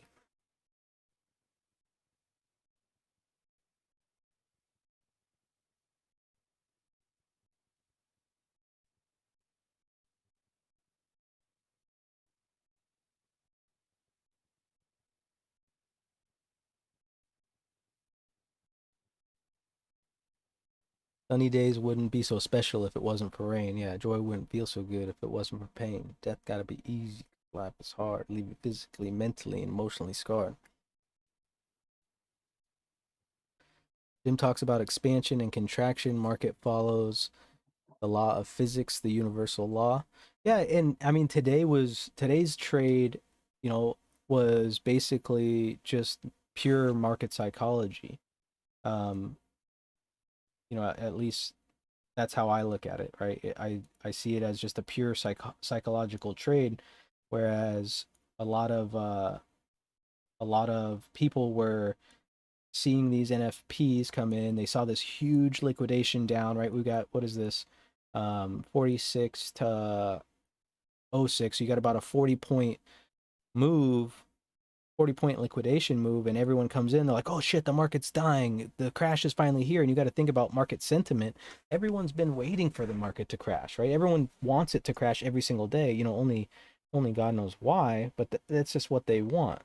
And so with that, you know, with that kind of happening, that's what we played against, and you know, it ended up working out. Of course, we definitely have to manage risk naturally, um, but you know, we can just assume that that's kind of what was that's kind of what was happening. Just a pure psychological trade off of that. The outlaw Jose Wales, dying is easy for men like us. It's living that's hard. Yeah, that's a good one, Roach. I like that one too. You a rapper.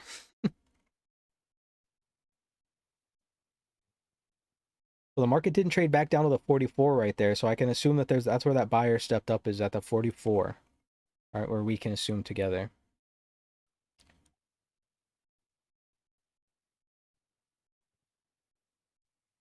If you're joining us for the first time, it looked like we actually had one of the bigger crowds today. Go ahead and smash that like button, and if you would like to join a Discord community of people that are like-minded and you know, are always willing and trying to help boost each other up and take back control of the most important thing in life that you can't buy more of, time, go ahead and just post in the chat, and I will post that link for you so we can get you in there. And if you're watching this on replay, just send me an email, brad@thetradevets.com, and I will send you it through email. Watch this 44 on a retest here.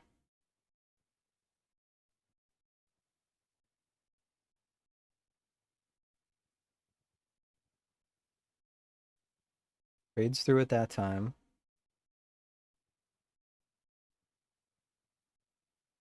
Counts are even. Take a peek at the triple Q here. Looks really similar. Still respecting that trend, right? We're still watching that trend. I don't really count the overnight session, so still came right up to our trend and still trying to holding down. Oh, excuse me.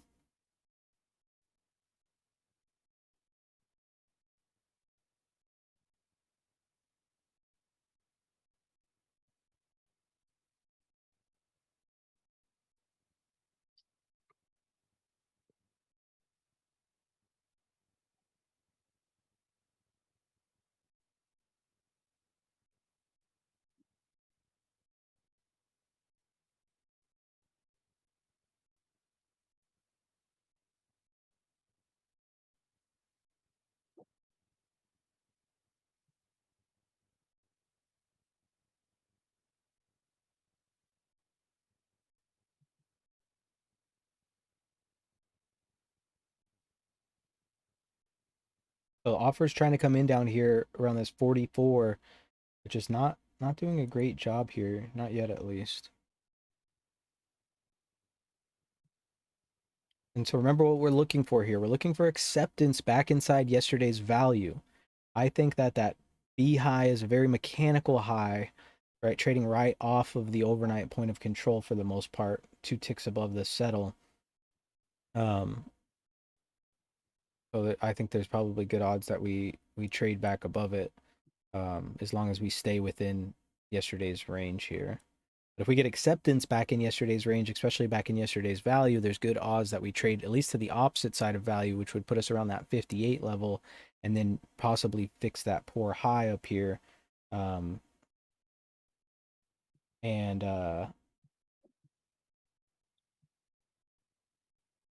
getting trapped down here. Hang on. Sellers need to get this thing back below 42.5. If they don't, they're fucked. Again. The buying is kind of thinning out, though, for sure. Okay, they got it. Sorry, I was just trying to see if that was going to be a decent entry. But, you know, if we do get acceptance, there's a decent chance that we do trade back up to that 63 to repair that poor high from yesterday. That's a lot of single prints to hold an A period. Yeah, it is, I think, Tommy. I agree. You know, it's a lot. But with that move like that, that kind of just shows us, especially if we don't trade back outside of yesterday's range, that, you know, these were all just laggard sellers, weak-handed sellers piling in. And I mean, the sellers are getting the opportunity here to move down and sell at these lower levels. We just haven't seen them yet. Do you think we already squeezed the players who were shorting?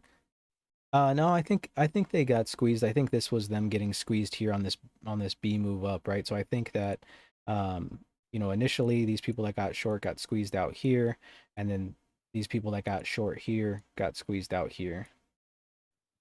And so now we're getting some more two-sided trading up here.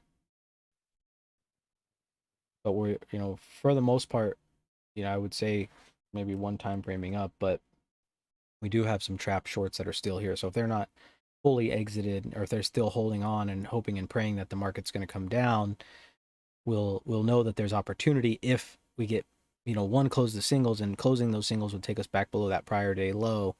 And so that would bring good odds coming back down into that 41.20, which we know has been a big level lately. But until then, yeah, I think that's probably a good estimation, Tommy, that I think balance or inventory is probably balanced, probably balancing, especially right now because C period's still remaining inside B period. Wealth and poverty are a state of mind first, and physical wealth is relative. One man might be full of joy eating ramen noodles, and someone wealthy who can understand. Yeah, that's that. And the key thing, especially if you guys haven't heard this, and it's one of my favorites. So let me find it.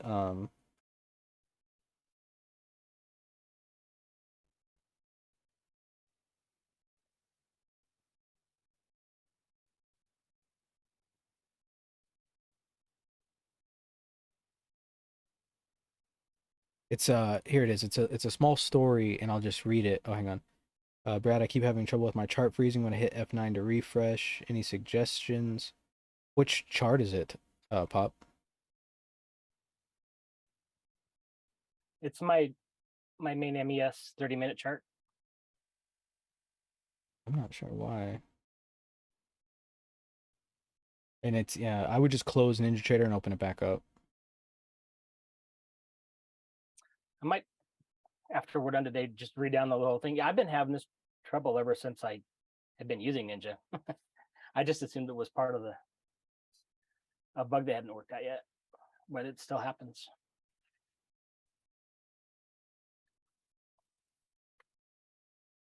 Oh, here's this thing, and I'll read it. And I know you guys have heard it before, but I think the more you hear stuff, the more that it goes, right? So the businessman and the fisherman.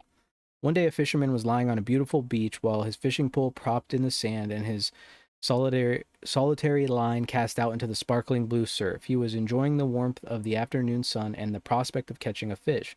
About that time, a businessman came walking down to the beach, trying to relieve some of his stress from his workday. He noticed the fisherman sitting on the beach and decided to find out why the fisherman was fishing instead of working harder to make a living for himself and his family. "You aren't going to catch many fish that way," said the businessman to the fisherman. "You should be working rather than lying on the beach." The fisherman looked up at the businessman, smiled, and replied, "And what will my reward be?" Well, you can get bigger nets and catch more fish," was the businessman's answer. "And then what will my reward be?" asked the fisherman, still smiling. The businessman replied, "You will make more money and you'll be able to buy a boat, which will then result in larger catches of fish." "And then what will my reward be?" asked the fisherman again. The businessman was beginning to get a little irritated with the fisherman's questions. "You can buy a bigger boat and hire some people to work for you," he said. "And then what will my reward be?" repeated the fisherman. The businessman was getting angry. "Don't you understand? You can build up a fleet of fishing boats, sail all over the world, and let your employees catch fish for you." Once again, the fisherman asked, "And then what will my reward be?" The businessman was red with rage and shouted at the fisherman, "Don't you understand that you can become so rich that you will never have to work for a living again? You can spend the rest of your days sitting at the beach looking at the sunset. You won't have a care in the world." The fisherman, still smiling, looked up and said, "And what do you think I'm doing right now?"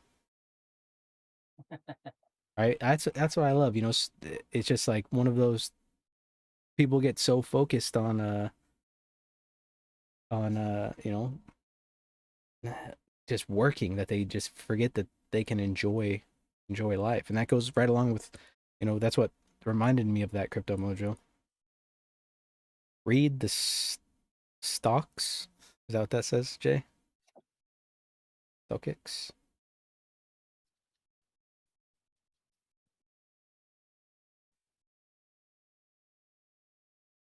Yeah, so we're starting to get some volume up here, and the market is just trying to balance a little bit higher. And there's no real economic news, and you can see, I mean, volume is slowing down for sure. Let me pull up the volume here.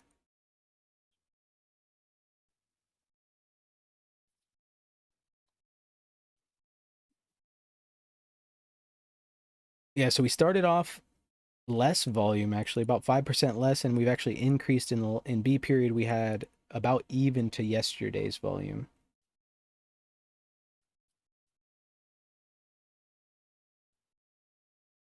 With D period opening up in 10 minutes, there's going to be some opportunity in D period, like we talked about. If we don't get below the prior day's low, right, this is where we can utilize a structured stop, especially if we don't take out the C low. There's going to be opportunity in here to run a mechanical stop to the upside and then even trade up to that 58-ish level and then that poor high level. And then if we do run to the downside and we get down here and we see volume move down below yesterday's low and a fill of these single prints, that puts these areas like 4120 and 4103 really I think like 4195 where we had seen some decent buying back into question as well, or back into opportunity, and then of course the low of balance at 4180 or 4080, excuse me.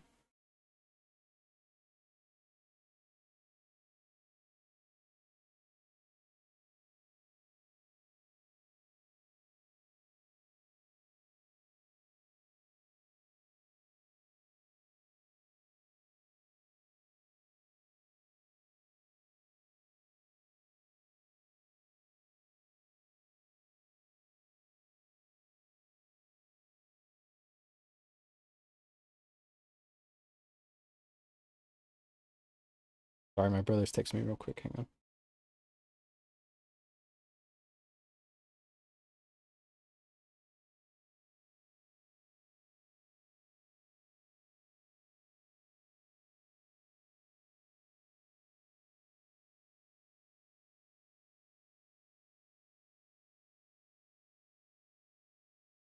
So here we go, pushing back down to that prior day low here. Right back to the VWAP right here. VWAP's at like 37.5.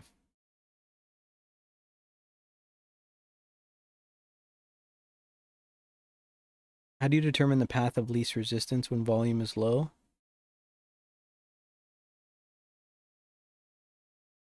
I can DM it to you, yeah.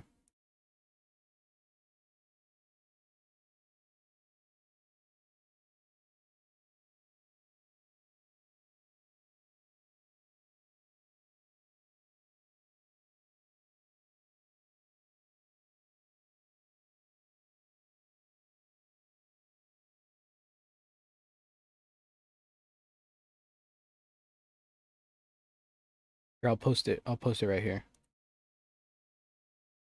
The path of least resistance really is a tough thing. God damn it, Fordham. Is a tough thing really to kind of tell out, right? Articulate. There we go. Because we don't have really any place to go here. We're balancing higher, so really the market needs to get accepted above this 4170, 4147. That's that high of balance, and that's where the market would like to get accepted. But the market already kind of accomplished what it wanted to do, and so now the market's just kind of waiting for new information. So in reality, the best way to trade from here on, if you're not in a trade, would be to wait until you get a break of the next period, right? So let's say D opens up in 8 minutes, and if it takes the C high, that's where the best trade would be. It would be to go with that trade and target the B high, right? And if it breaks the C low, best way to go would be to go below and go with it, and target the B low. And if C period, if C period takes the B high or the B low, the best thing you can do until D period opens is just sit here and watch the market, right? There's no real concrete information yet to decide jump into a trade here. Right here, we're in that spot where the market is balancing, and it's just a tug of war, more or less, and getting into here is more like gambling than, or just less odds of probability, because you don't know, the market's not confirming either way yet.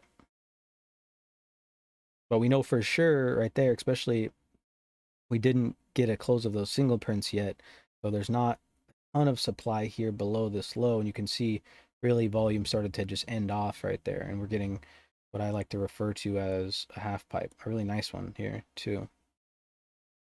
And remember, low liquidity levels can act as support or resistance as well.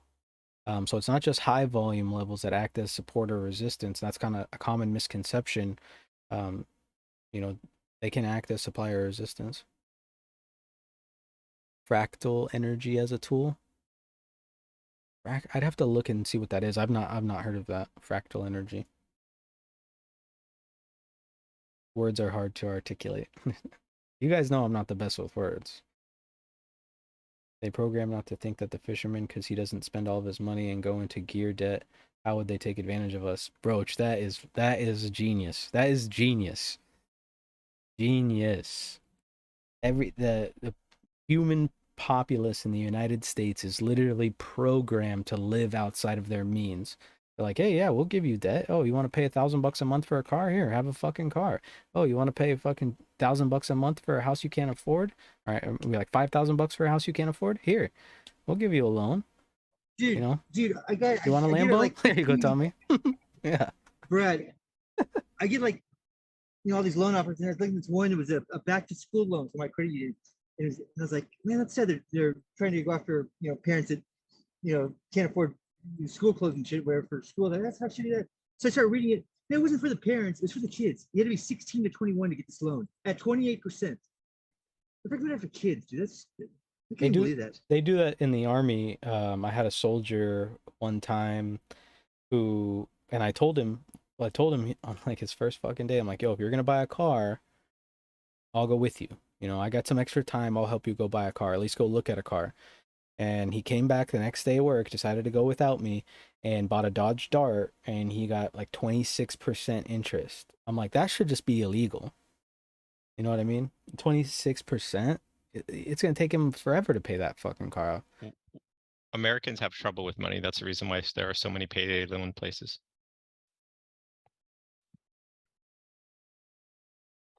Yeah, and those payday loan places are just that's just like a fucking It's death a trap freaking waiting to loan happen. shark. Yeah. It's a loan shark. That is exactly what they are. It's a loan shark. Remember they say have rent owns furniture? They still do that. How should people rent the furniture? It's like, wow.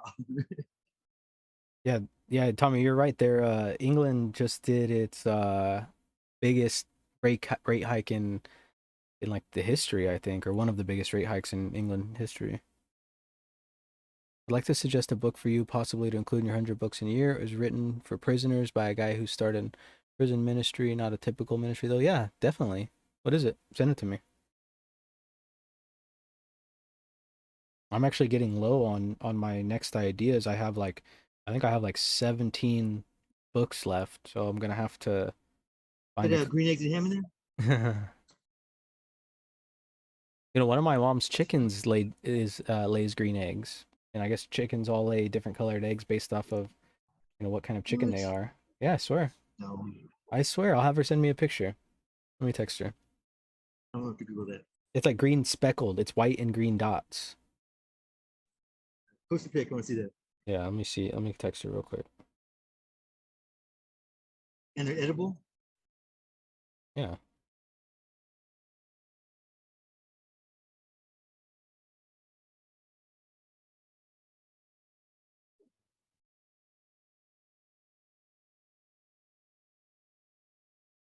No need to change name. Need to change my name to Bookcase Brad. I've been thinking about it. James always wants me to change it off of Bitcoin. He's like, yeah, Bitcoin's old news. You can change your name. Yeah, I like it, man. Change my name to, he wants it to be ES Brad. So it could be a double entendre like essay. Oh, orale. Capitalism breeds Lambos.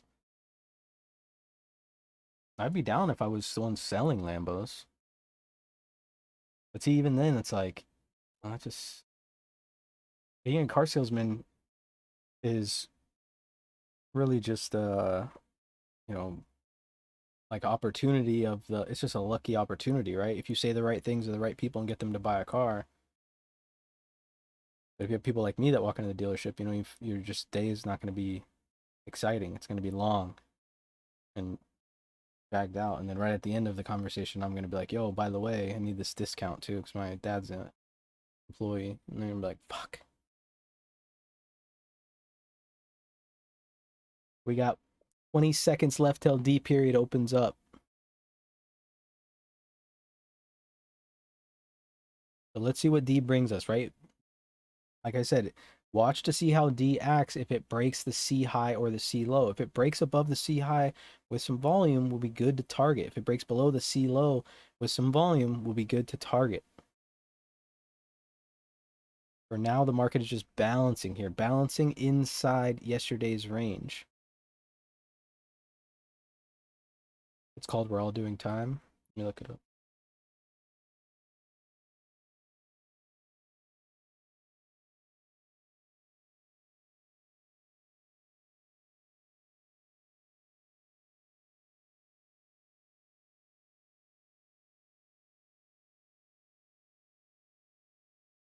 All right, I got it on my list. Appreciate it, man.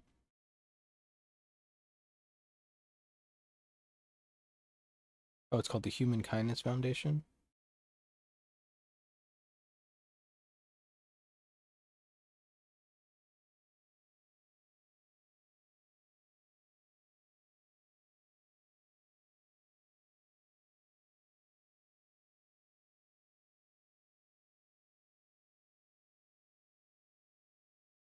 Appreciate it, man.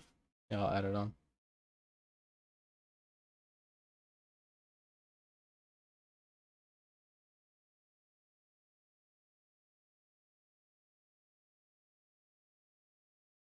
Yep, that's a good point, Roach. That's a really good point.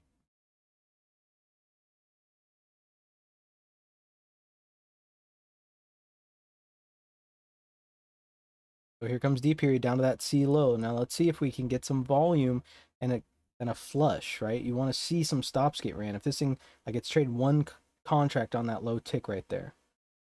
Okay, so there's some more. Look for an offer to move down.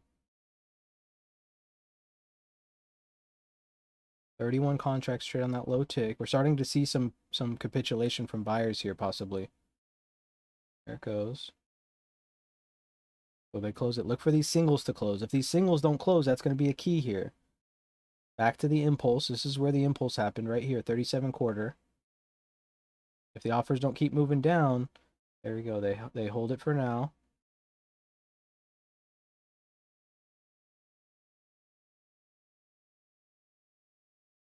Oh. Can't close the singles. What are they doing here? Sellers look trapped on that 35 quarter here.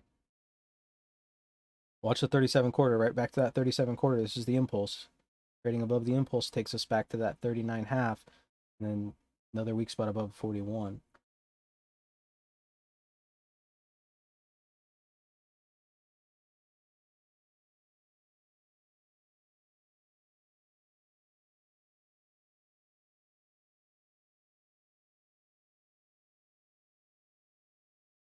This is right back to the VWAP as well here.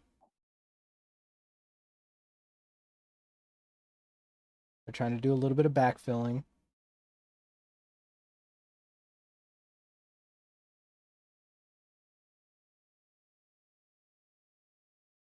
So that we're not able to close those single prints there. Not yet, at least.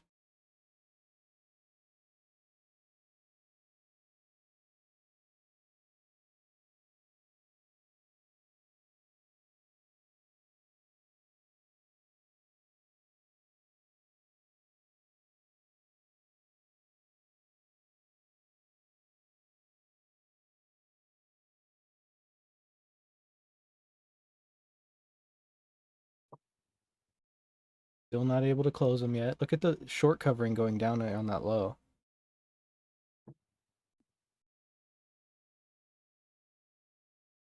Yeah, appreciate it, Crypto Mojo. I'm definitely gonna check it out. This is a stupid question, but if you trade one lot on NinjaTrader, you would have to have the price of ES in your account, right? Or is there leverage there? No, so you would just have to have the margin covered, and the margin to trade one ES lot is $500 per lot. But I recommend minimum, if you're going to trade the ES, that you should have at least $5,000 in your account. Any less than that, you can start to get yourself into some trouble very quickly. And so I just don't recommend it. Big bid there on 37. Yeah, Traded it. yeah, it just came right through.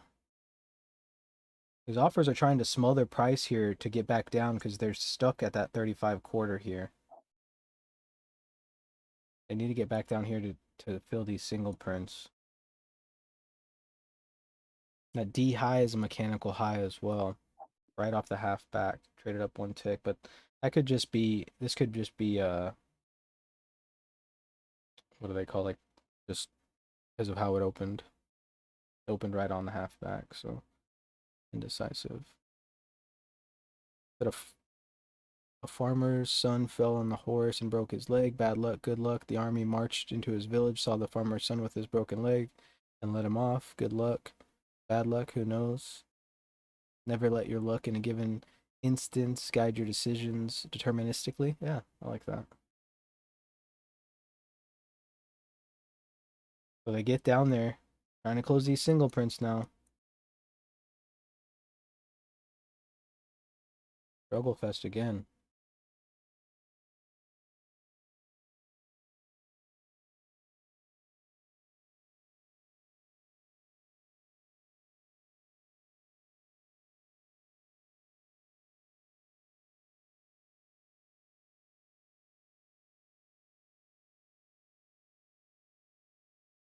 Tesla's breaking down right now too.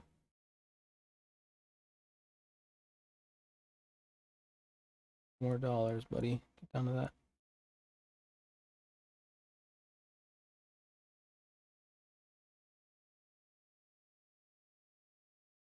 The breadth on the NASDAQ has flipped to red here too. Consumer discretionary flipped red. Staples flipped red. Single prints are filled. Volumes moving down. You see the offer moving down to the 34 here. Weak spot above. So capitulation from buyers giving up on that spot there. So that's where sellers are going to look to hold below, is this 34 half.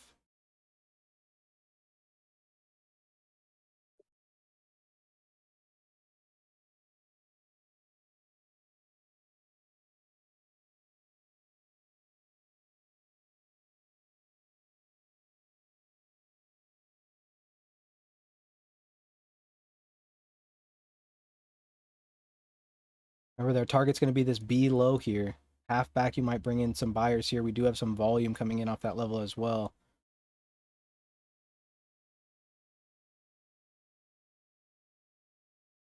Buyers don't get above that 34 half again. So offer's still moving down. You can see the offer's starting to stack here too.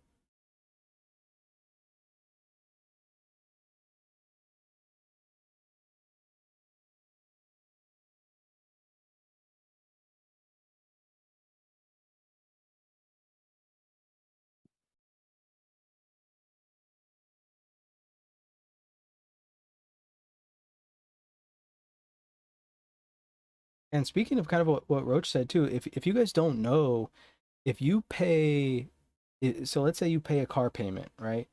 If you pay a car payment, even if your car payment is $300 a month, but you pay $150 on the 1st and $150 on the 15th, you'll pay your car off a lot faster than you would just paying the $300 at the end of the month. Right? Even though you're not paying any more money, you're just paying it in different increments. You're still paying the $300 per month. You're just paying one on the 1st, one on the 15th, or you could do it the 10th and the 20th. It doesn't fucking matter. But if you pay it that way, you'll pay it off faster than you would if you just paid the full $300 at the end of the month.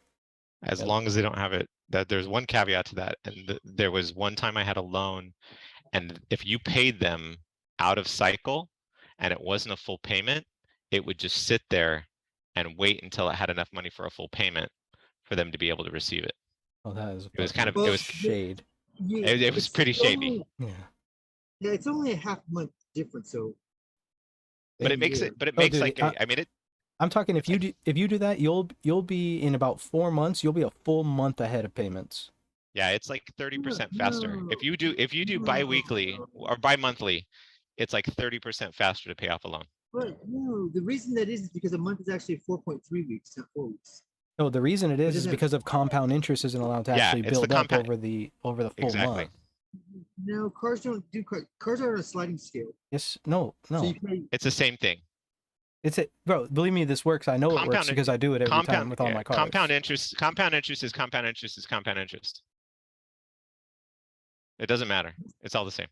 no, Yeah, you can also just go in and say, put this down on the, it's, cars are principal. cars are amortized. Yeah. They're amortized. It's not like a credit card. It's like a house. And you can do the same thing with the house. Right, but that's because of the difference in because there's 26 weeks in a year and 12 months. So No, it's an it's- extra 2. It's because of Yeah. the compound interest. Because the compound interest isn't able to build up. So for the last half of the month, for the last 2.5 weeks or 2 weeks of that month, you're not paying the interest that you would have been paying against it. So let's say if you look at your car payment, it'll say, and let's say it's a $400 car payment. Let's say you pay $300 toward the principal and $100 toward interest. Well, now every single month you are paying $300 toward principal, but you're only paying $50 in interest because at the half month mark, you're paying that original $150. So it's well, I guess it would probably be like, I don't know, 55 or 60 bucks. So you're saving 40 bucks a month or whatever that is. So now you're saving 10% every single month you pay. And that adds up because then over the course of a year, that 40 bucks per month is now toward that original principal that would not have gone anyway. Right. And And then probably at the end of the year, you can probably pay a whole nother full payment because you save so much. right. And Alex is right. It will depend on your interest rate for sure. That's always going to affect it. But yeah, I mean, you'll do it for sure. I mean, my mom didn't even know about it, and I told her about it a couple years ago, and she was like, "Oh my gosh, like I don't even owe money this month because I'm already ahead." Right. How much you have to do it? I don't think that's a full payment every 4 months. No, every 2 weeks, not even a full payment. So you just like if your car payment's $300 a month, right? And you pay 150 on let's say your bill is due on the 30th. If you pay $150 on the first and then another $150 on the 30th when your payments actually due, or let's say if you paid on the 15th and the 30th, right? You're gonna alleviate some of that compound interest. So sellers did a little bit of backfilling there. Now you're seeing come back down to this D low here. And you'll actually pay off the car faster because you're getting rid of that compounding interest that compiles every single month. So, I mean, it might be a very small percentage, but over time, especially now, people pay on cars for like 8 years. I think I've seen as the most recent loan. You know, it's crazy. Yeah, it depends on the policy. Like but nowadays, like if you have something in there that says that you can't pay a half payment, I would go for a different bank. Because banks are always willing to accept money no matter what. Even if they're not going to make all of the money that they initially intended to make, they're still going to take the money. So, I would just go get a loan from somebody else. Be like, oh, you guys are shit. No thanks.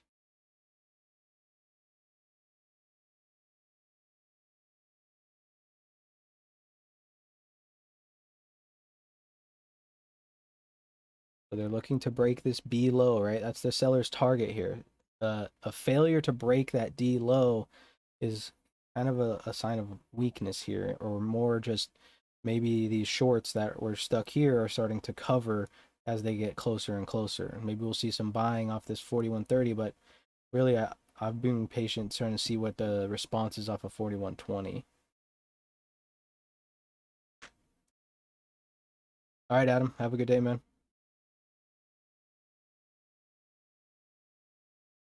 Tesla's getting just a smackarooski right now.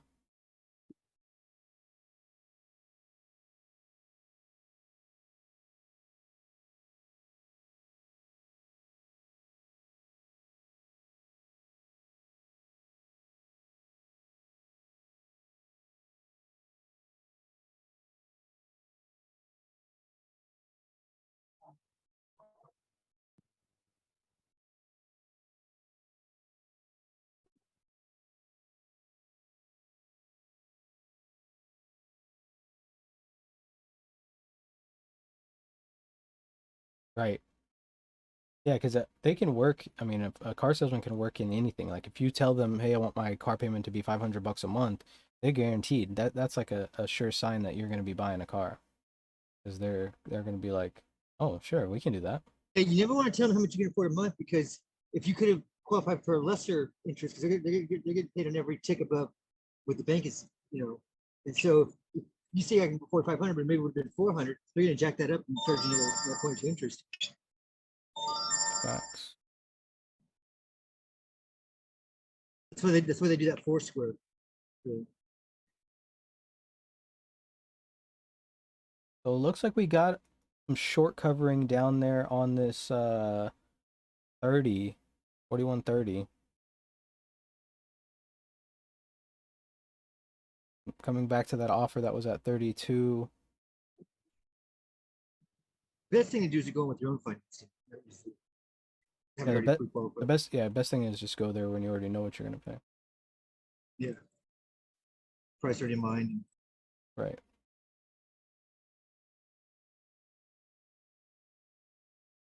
So if these buyers push this thing back up, their target's going to be that 37. That's where the offer came in. You can see where all the volume came in on this way down. So the offer went from point of control here, moved down here. This is where value's at. So we had 3 TPOs up here. We now have 3 TPOs down here. We're starting to see value develop a little bit lower here. And, comparison to yesterday, we have overlapping to lower value. And excess on the high and a lot of excess on the low.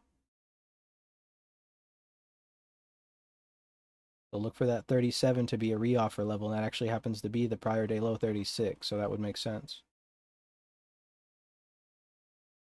Seller's still looking to move down here, though.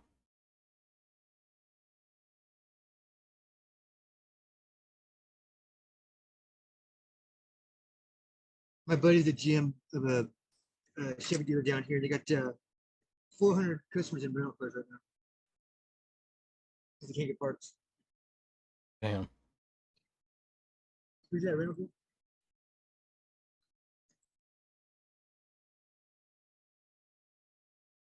So volume moves down on that 32. This was a bigger area from earlier, too. That's where we saw a lot of capitulation from the people that looked like they got trapped early on in the Globex session. Looking to take that B low here.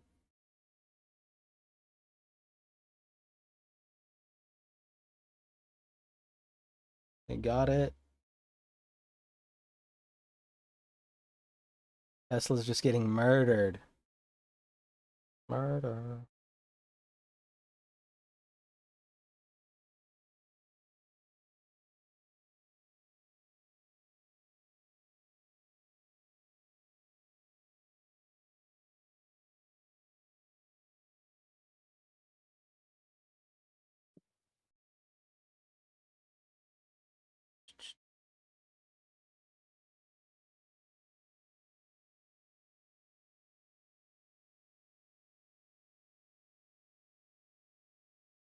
Yeah, my Tesla puts aren't really doing much, though.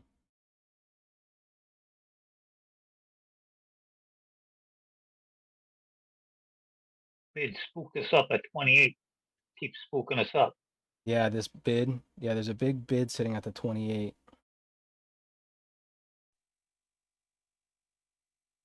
Right there where that thin volume's at. Yeah, they traded it a little bit. They didn't take it out. Yeah, and only 16 contracts traded on that low right there, too. Let's see if they hold right here on this second test.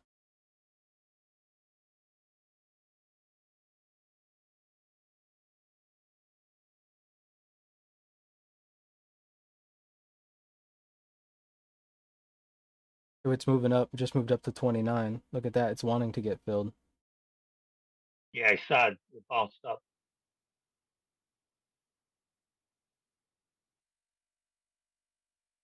Still didn't take it out. It looks like a profit target to me. Someone who's short is covering here, is what that looks like to me. Yeah, he's getting nervous. Yeah. He's getting nervous. He's bumping it up. Yeah, he keeps bumping it up again because he lifted the offer right there on the 29.5, or all the way up to the 29.5 right there. He's getting scared. He's like, shit. Is the downside over? Right here at the weekly VWAP as well, too. 29. What's this at? 29. Basically 30 is the weekly VWAP. Yeah, it took them out.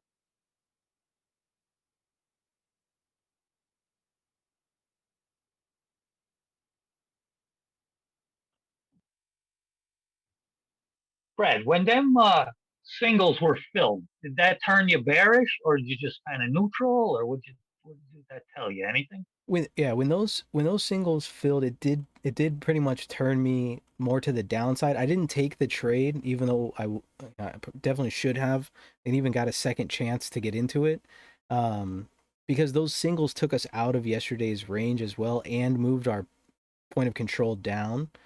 So it does kind of make me lean to the downside. The only thing is there's just so much short inventory from overnight kind of trapped, and it didn't make any real progress, as far as today's low. So it's right now I'm just, just sitting here just kind of waiting.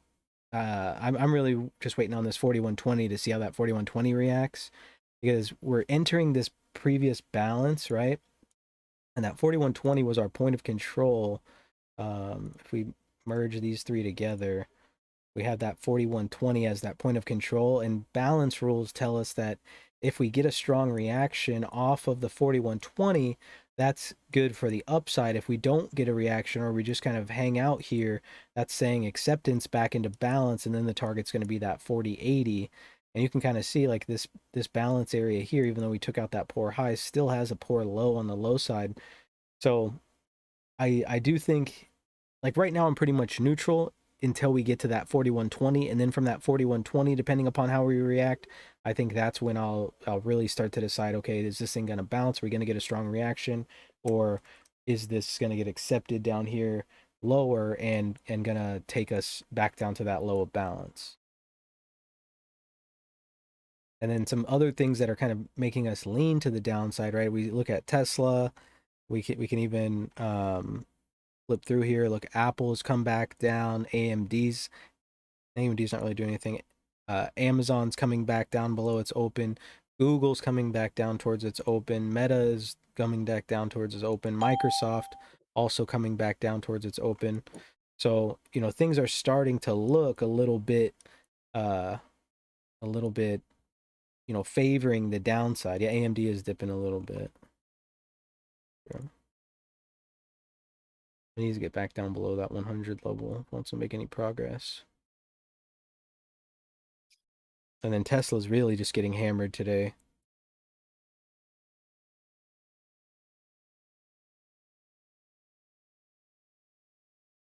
Couple more bucks.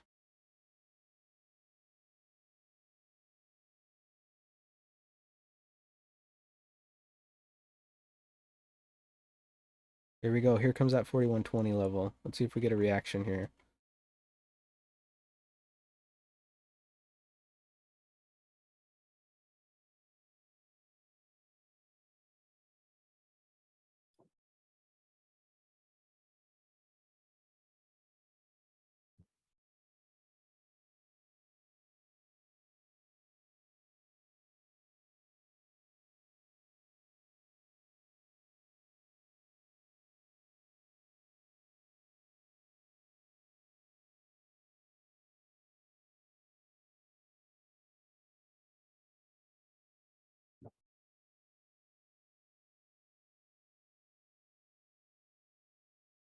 Starting to see some bids try to get filled here.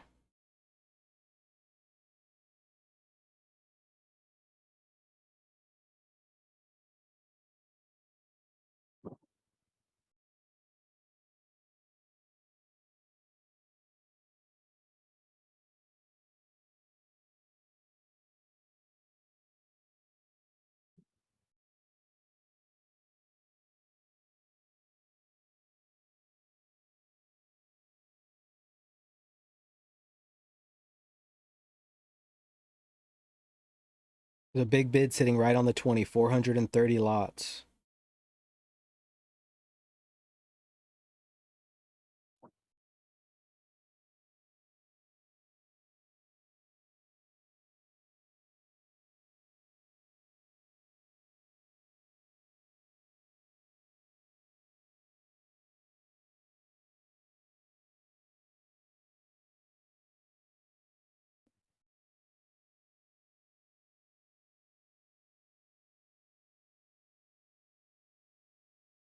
We haven't seen a real reaction yet. Let's see how this. There's 440 lots now sitting on the 20.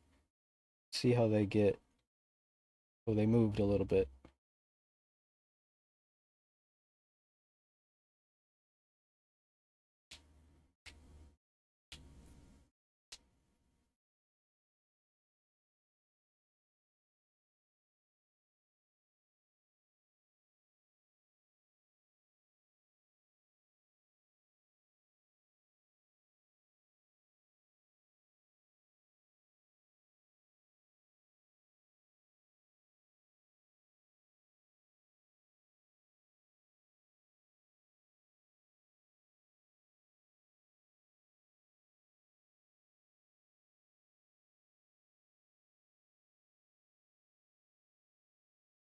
So trades through. Another thin spot, 20 quarter. Let's see if they can hold it below here. 52 contracts. Looks like they got trapped on that 1875 here.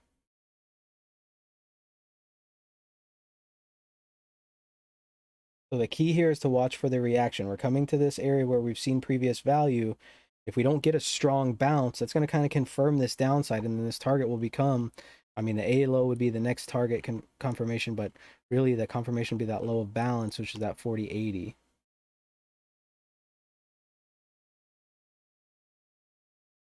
Still seeing volume come in down here.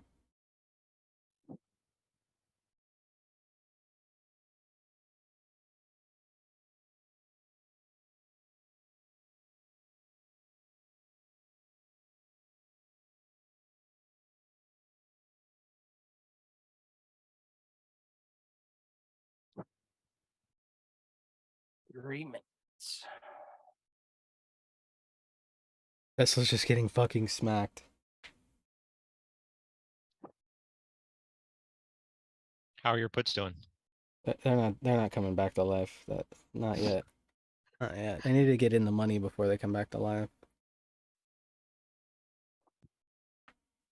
How far would it have to drop for you to actually have? It would be worth it. I have the 65s, I think. Yeah. And even then it still might not be the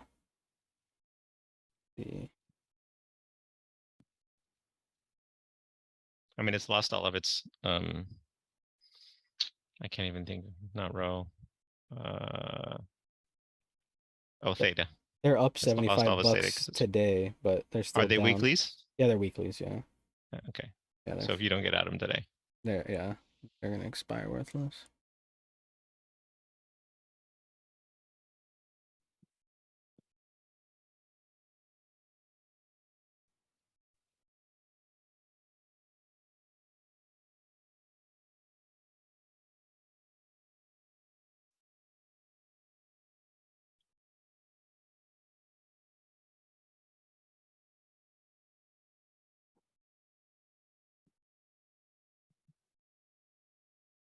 So let's see. The NASDAQ, I think, lost its open.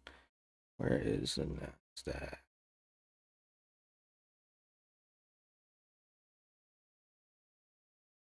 Yeah, the NASDAQ's below its open here. But let's see if the ES tries to get below its open.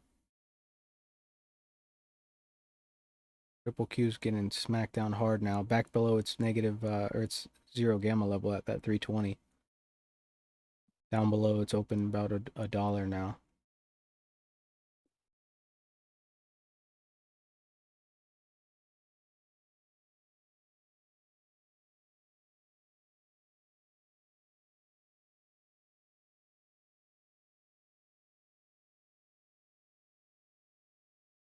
So no strong reaction really off of that 4120, right?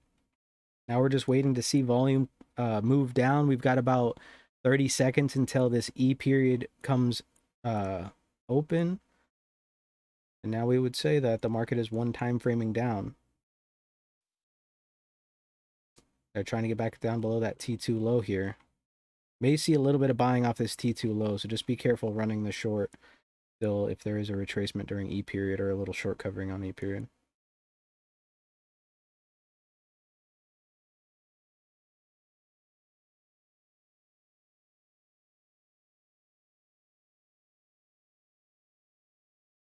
D period opens up. So far, just continuation. Back inside D period. And remember, this is another thing that I like to consider this, right? I like to consider this area here as single prints. Right, even though they're not, you know, your traditional single prints, if the sellers are really about that life, we shouldn't trade back up into the B range. We should hold below this level. And so basically what I'm looking for here is looking for a failure inside this deep session somewhere to try to get short and then target that A low. Now that we've traded back down to that 4120, I mean, we don't want to be exact to this, but this E low kind of looks mechanical, which is what kind of has me leaning on this downside. But and then we are starting getting the euro close, or we just had the euro close too, I think. So that could be, you could be getting a bunch of people covering their positions here. A little short covering relief.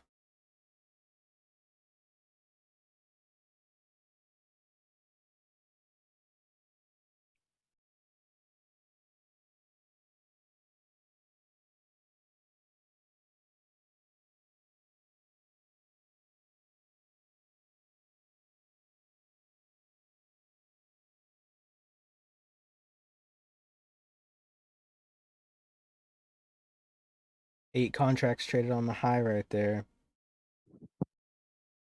I think they're getting back up there, it looks like.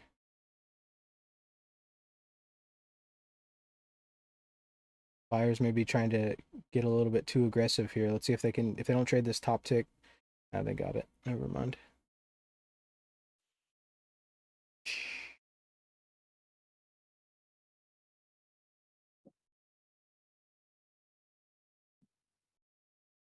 Triple Q's heading back above its open here. ES didn't get down to its open. Right up here to this 4120, we've seen a reaction here at this level.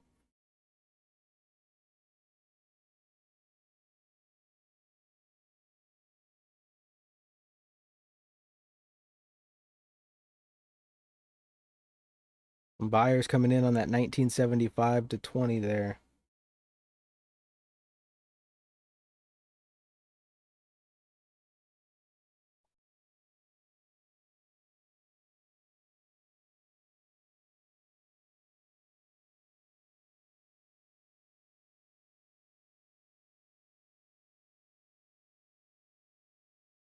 Sellers trying to hold the offer. AMD still dipping pretty hard. Triple Q bounced above its open there.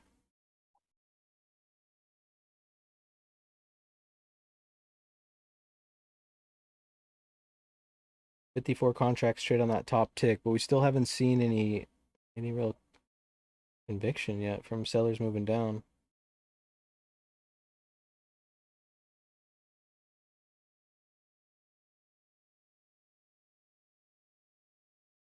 It's tough for me to want to get short up here above the 4120. I wanted to see it fail below that 4120. But as we get above that 4120, we come back into that value, and that can attract these bigger buyers, right? That can come in and be like, you know what, I actually changed my mind. I do like it at this level. And we know that's possible in an auction, right? So we don't want to just assume that just because they didn't buy the 4120 the first time we traded through it, that they're not going to buy it the second time that we trade through it, right? If you have read Jim's book, he talks about how an auction goes and they're auctioning a painting, and the painting starts at $900 or $1,000, let's say, and they go, do I hear 1,000? You don't hear 1,000. The auctioneer drops it to 950. You don't hear 950. Auctioneer drops it to 800. Nobody buys it. He drops it to 700. Someone says, I'll bid 700. Then the bidding starts. Do I hear 750? Do I hear 750? Seven bids 750. Then someone bids 8. Then someone bids 9. Next thing you know, they're bidding $1,500 for this thing that they weren't willing to pay $1,000 for, right? So that you got to think about that as well. So it's not that we can just, because we didn't see a huge strong reaction off the 4120, that we can just assume that these buyers didn't value this area. They could just have been letting it auction down far enough to let the selling shut off. So again, we're kind of in a risky area. But if we don't close these single prints above these Brad prints, I guess, you know, there is opportunity. It's just above that 4120, it just kind of scares me. And today's Friday too, so I'm just being a little bitch. I am.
IT sector has come down like 60% shortly after the open.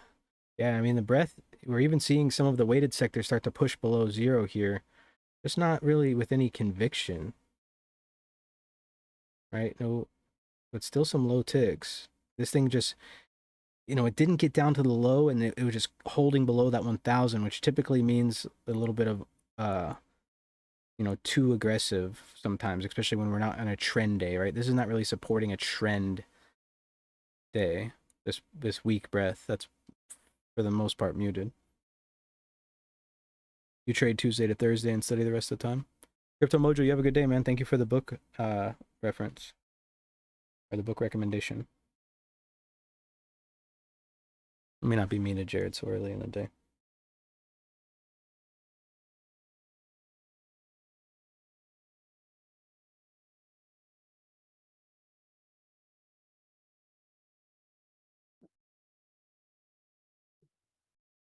So there's a weak spot up here at 25 quarter, and then another one at 27.75, it looks like.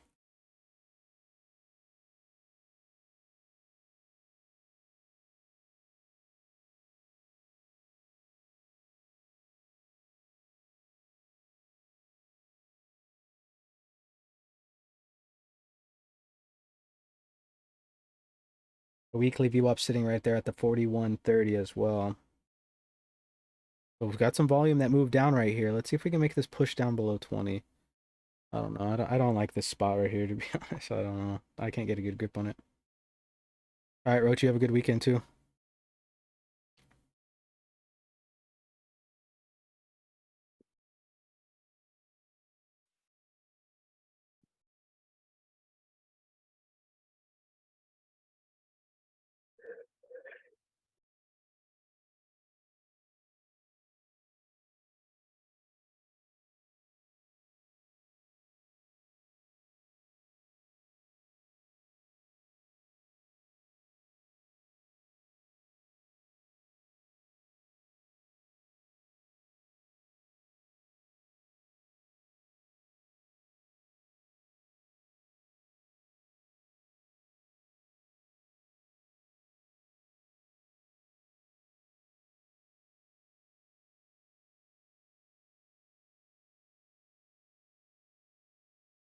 There's a bid stepping up here on the 20 here. Like a couple of bids stepping up right on the 20. That's what has me fearful of this downside continuation. Counts are crazy low, 1 to 7. Yeah, it's like supply just shut off. You know what I mean? These sellers got a chance to come back and breathe again, and they're like, you know what? Fuck it. It's Friday. I'm done. It's late and sunny where I'm at, so you have a good one. Catch you next time. All right, Thomas. Have a good day, man.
So let's see here.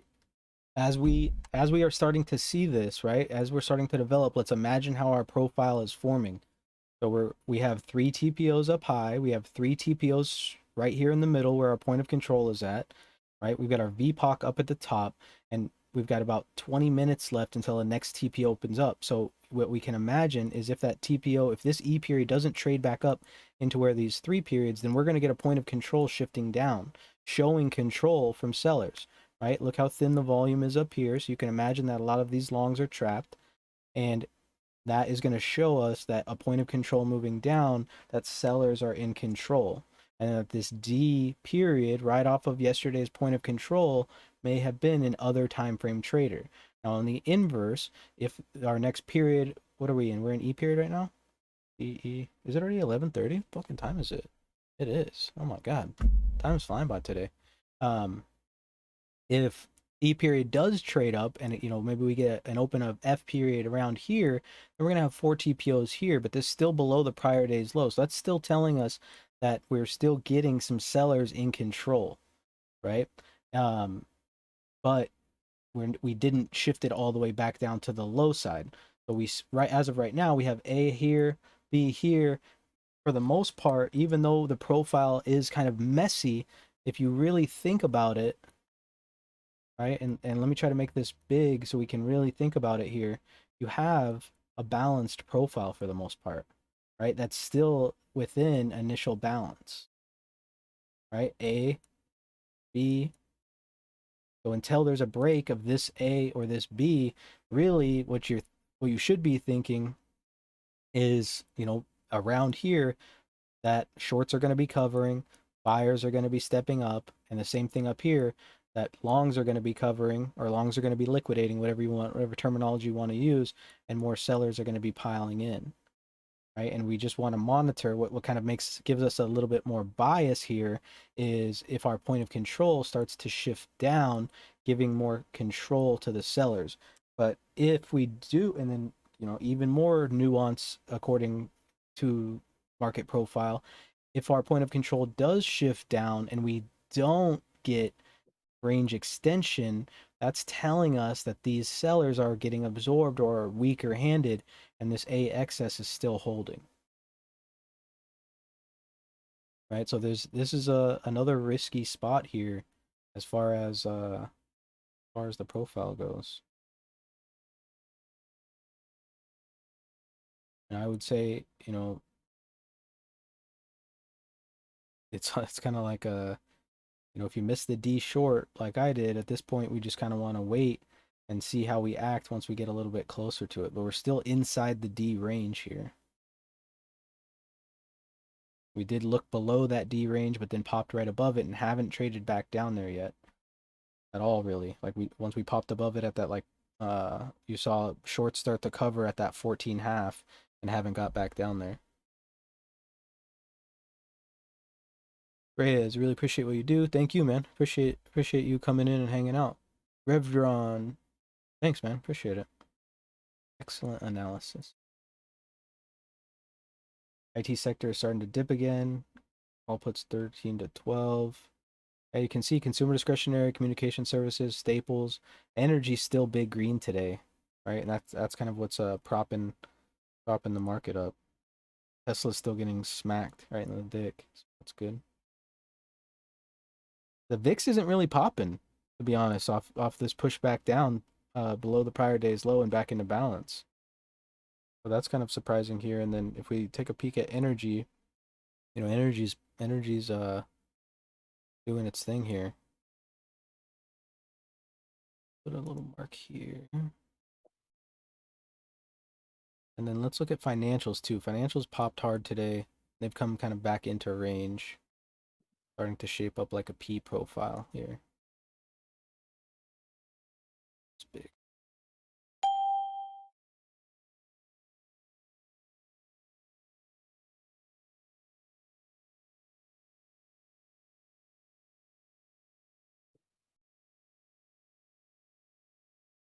It broke above the high. Decent tail end.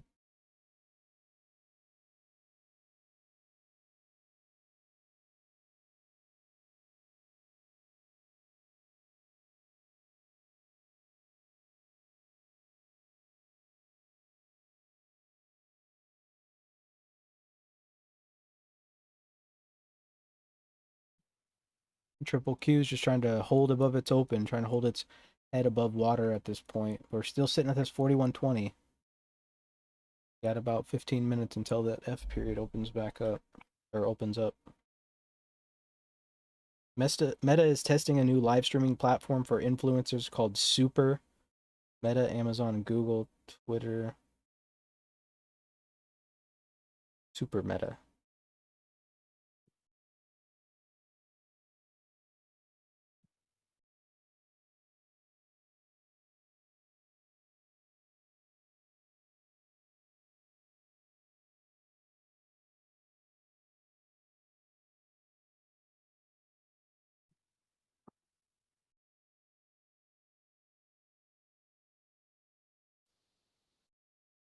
Here we go.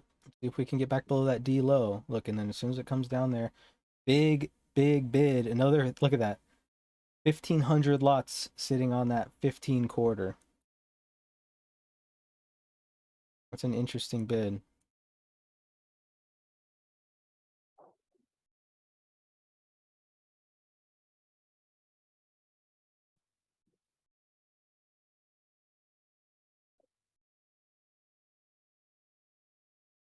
I wonder if they've got the cojones to go down there and trade it.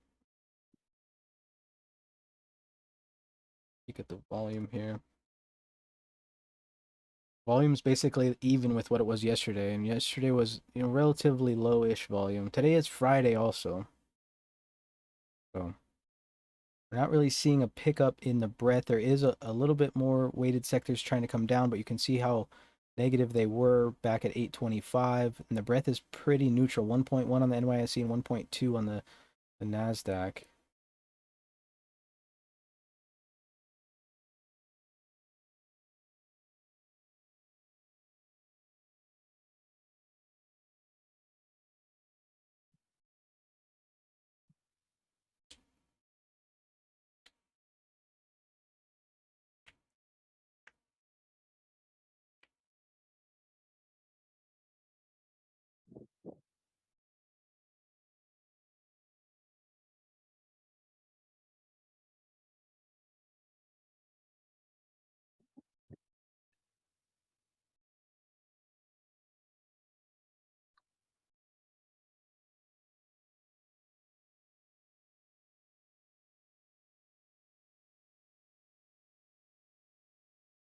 Biden still tests positive, according to the White House doctor.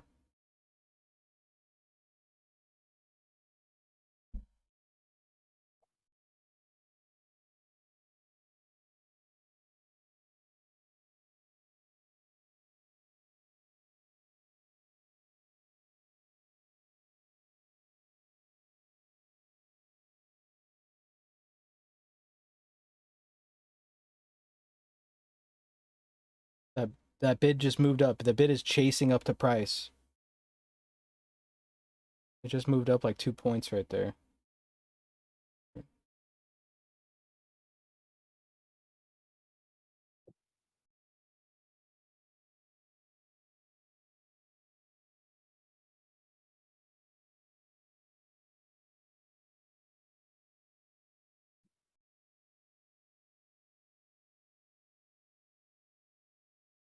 That's positive for Alzheimer's.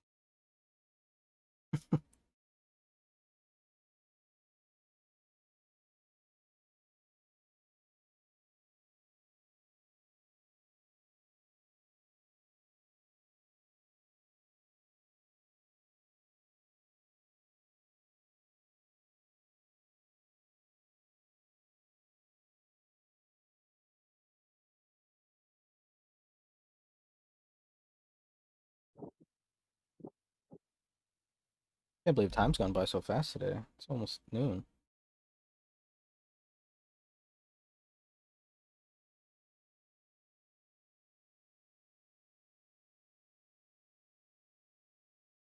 EOC just shifted down here. There it is, sitting on that 41.17.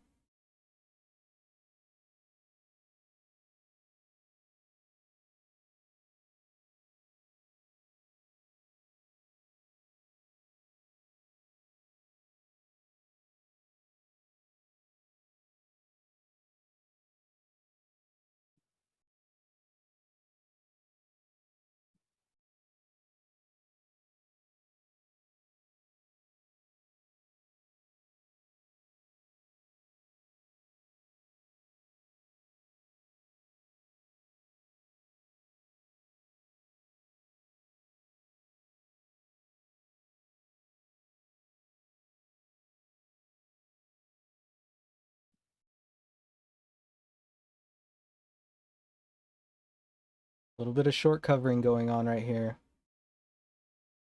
They're starting to get nervous, these shorts are.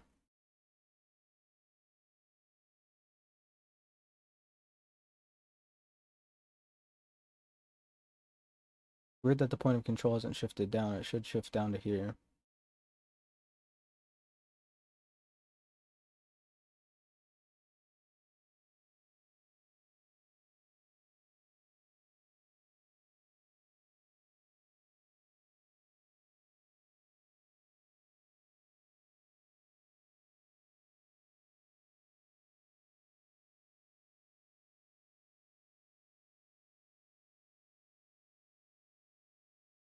$18.75 seems like a level they just haven't been able to get back down there and repair.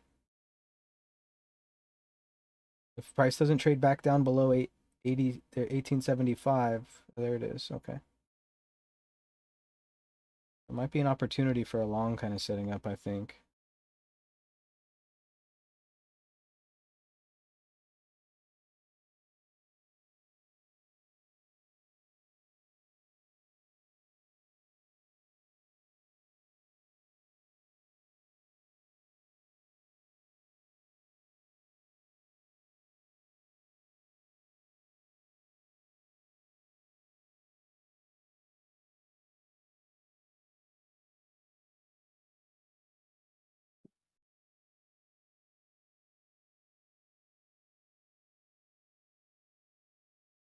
That's a problem, motherfucker.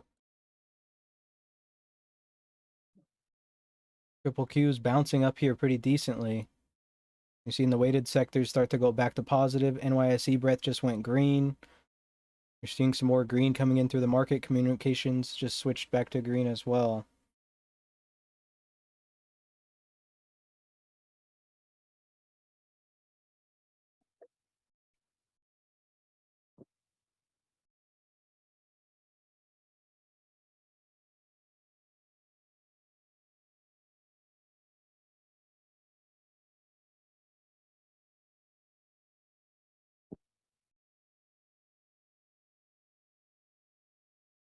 Sellers trying to offer this 23 here. Look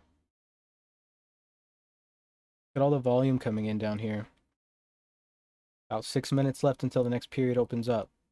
So are we going to start opening up with our point of control shifting down is the question here.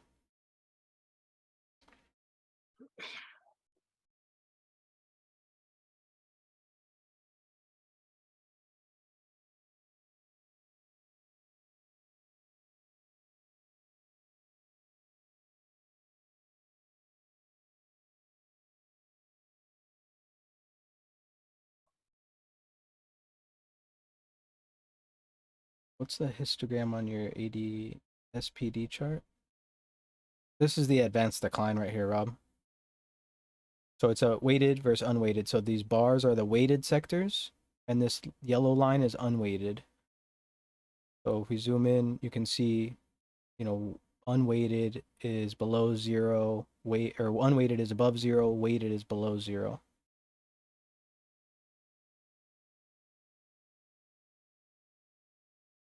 It's an indicator that I got from Shadow Trader.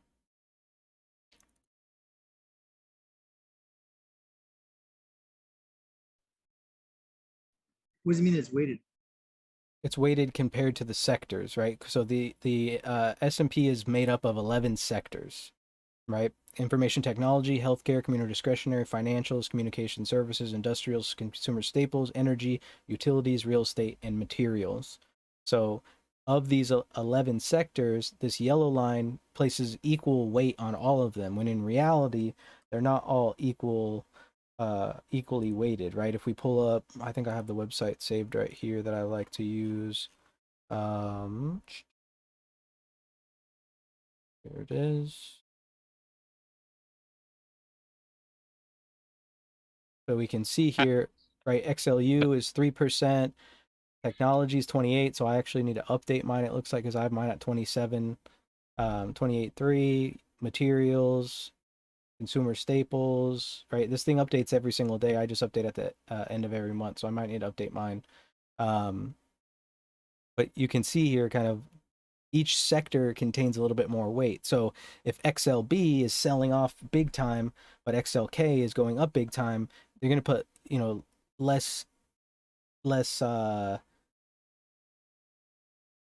you know, less faith in the market selling off than if XLK is selling off big time, but XLB is going up, right? Because this sector is 28% of the S&P. That's going to carry the S&P around a lot easier than a materials sector would be.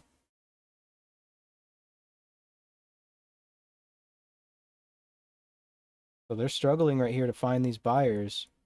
They had that nice little pop off of that, what was it, 1875, but now they're starting to move down in force. They held that 23 pretty strongly there.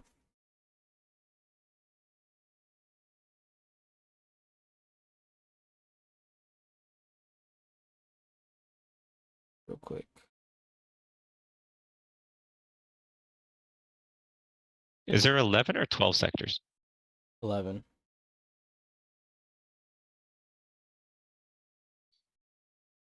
Are discretionary and staples the same? No. I have Consumer 12 on discretionary, mine. consumer staples. Maybe I have an extra. Do it in there for good measure.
Brad, you know, with the weak areas on the volume profile, do you treat the 30-minute the same, for example, as a large gap in volume on the 30-minute? I'm not sure what you mean, Tommy. Like, you know, volume.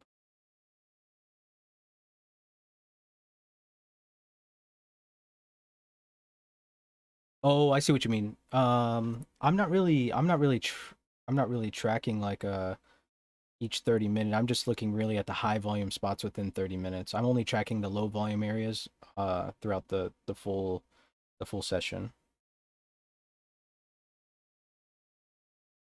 I mean, you could. That probably would work. But just remember, it's more because it doesn't have as much time. It's not going to carry as much weight.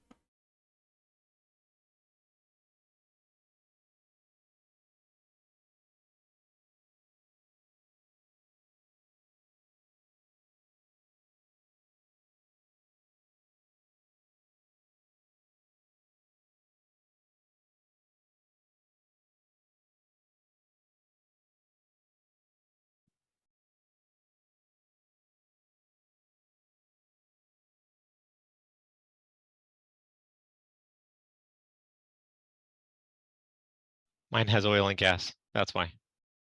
Okay, yeah.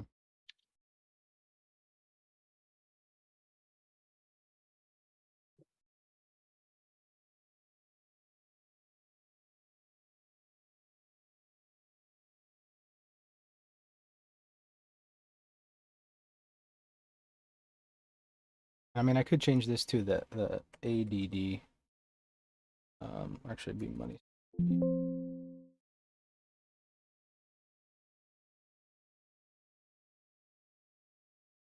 You can kind of see it's holding down there. So here's F period. We get a point of control that shifts lower. So now confirmation should come by breaking the open. We still, remember, even though we are trading very far away from the highs, we have not traded below the open yet. And with the point of control shifting down, you know, if these sellers are about that life, they should trade below the open. You can see how negative the tick is. But the market, for some reason, isn't going lower. Not below its open, at least.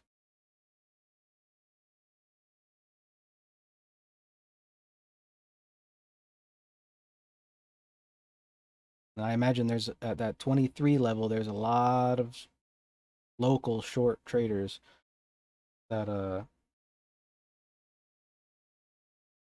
is the weighted S&P advanced decline line script, and you change the green, change to green and red. So this one, yeah, I've just changed it to green and red if it's up. You could change it, like I could change it back to the candles too.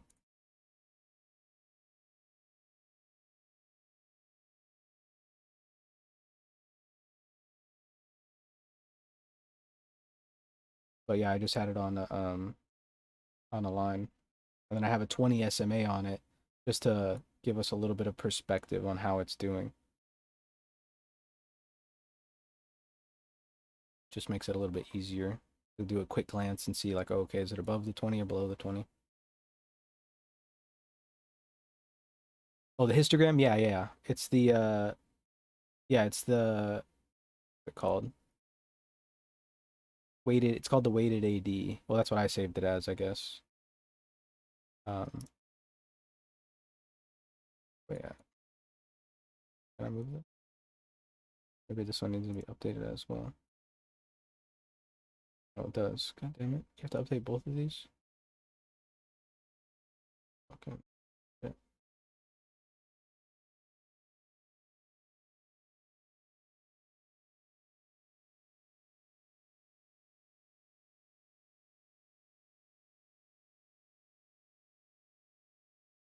Yeah, I changed it to red and green instead of pink and yellow. I think Peter has it as pink and yellow.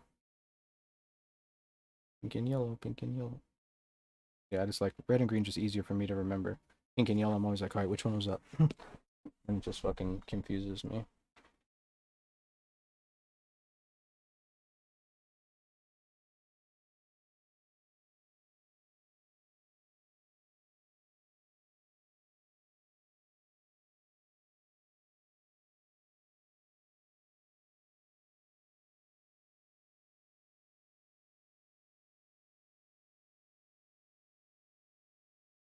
So F takes those stops of E period. That weak spot up is at like 28, I think. Yeah, 28.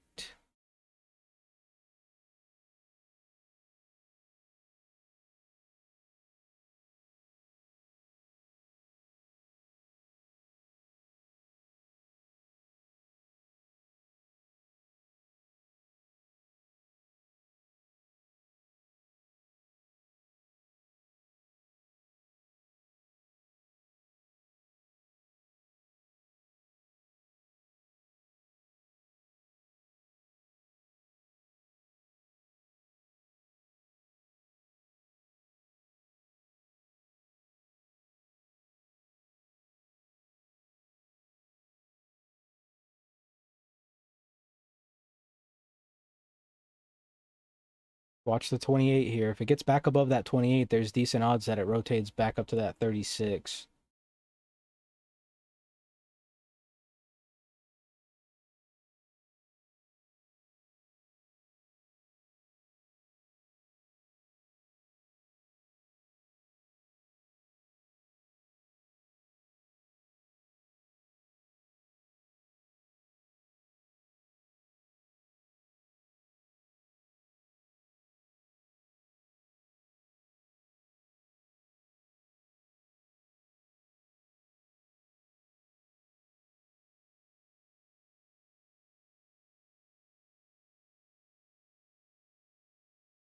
I'm just updating this indicator real quick, guys.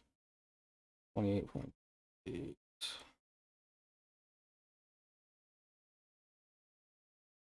So here's that 28. It gets a little bit of a reaction off that 28, but if it trades above that 28, their target's going to be back inside that previous day low and back inside that B period, right? And that's going to close what we call those Brad singles on the during the D session, or what I called them. You guys call them whatever you want, or ignore them because they're not in the book.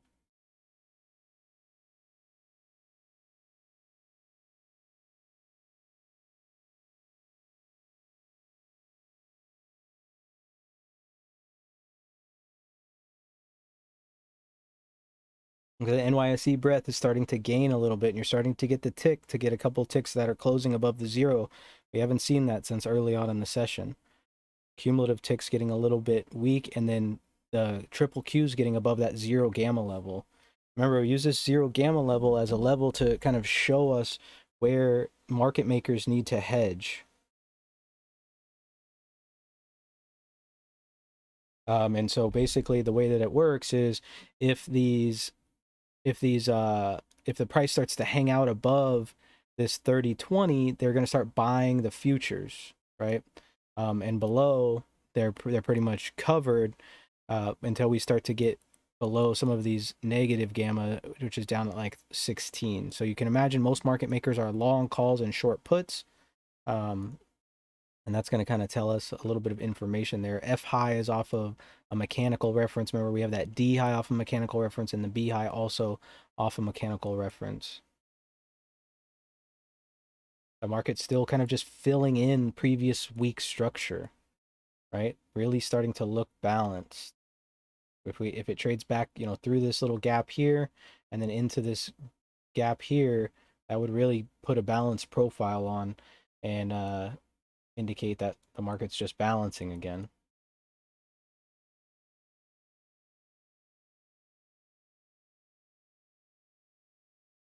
Let's see, volume in that E period here was call counts going 19 to 5. I think it needs help to go my way.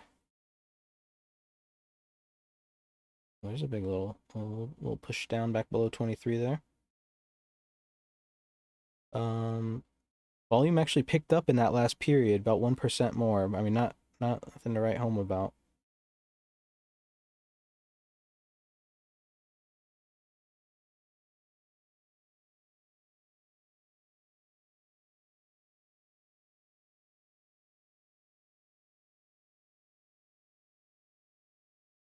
$300, $400 lots sitting on this 22 here. They trade.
So it stalled right on that 28, right where that weak volume was at, the half back.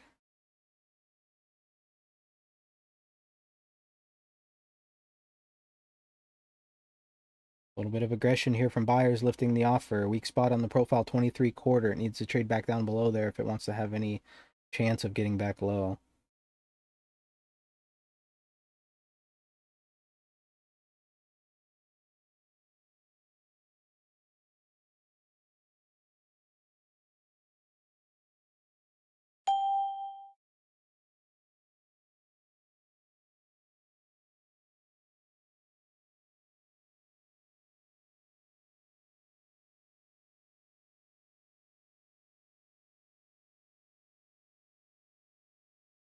Watch the 28. Now you've got 500 lots sitting on the 25. Ooh. So some big offers are trying to move down here on the 25, looks like. Let's see if they can get back down below that 23.25. They trade, so they got lifted.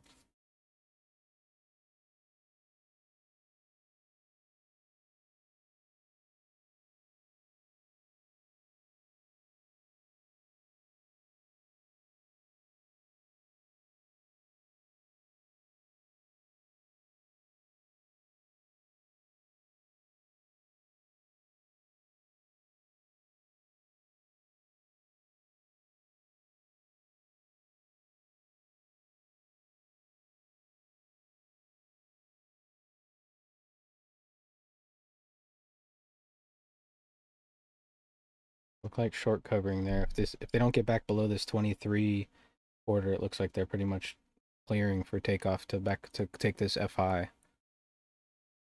And then a take of this FI, their target is going to be this prior day low.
Thanks. I need that the cumulative tick still working on setting.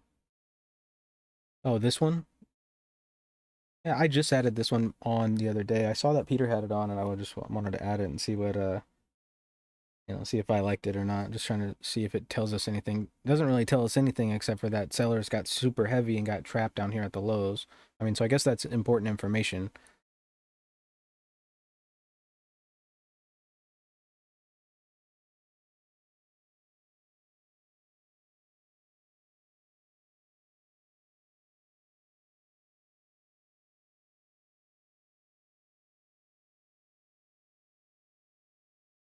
Let's see if they take this 28. Remember that the weekly VWAP is sitting right there at the 29.5 now.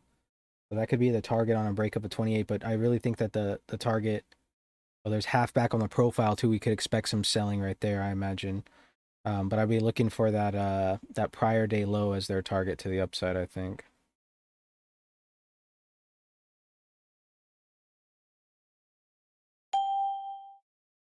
All right, weak spot on the profile's 28 now. They ran those stops.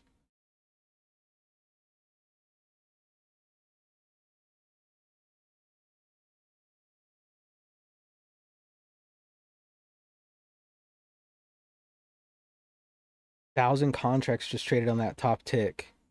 Some buyers really trying to get aggressive here. 741 contracts, a single order of 741 contracts on the 29 there. Triple Q trying to break up as well.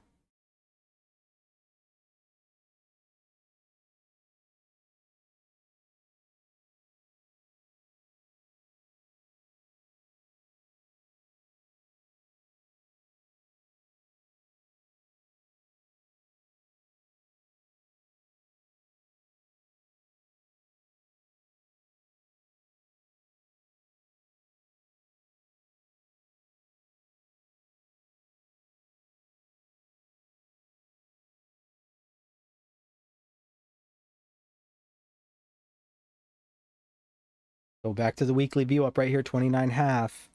We should, probably see some sellers trying to sell off of the half back of the day, and it just happens to be at the same spot of the weekly VWAP. Daily VWAP is up at 32, and I still think that target is going to be that 36.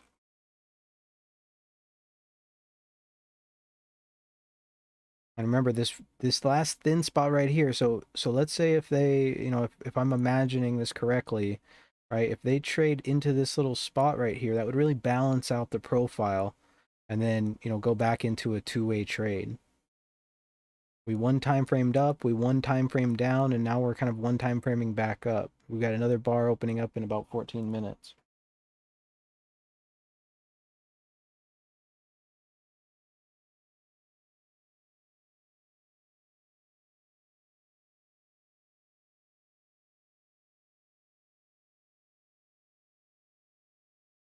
See the weighted sector starting to pick up a little bit, 1.3 now.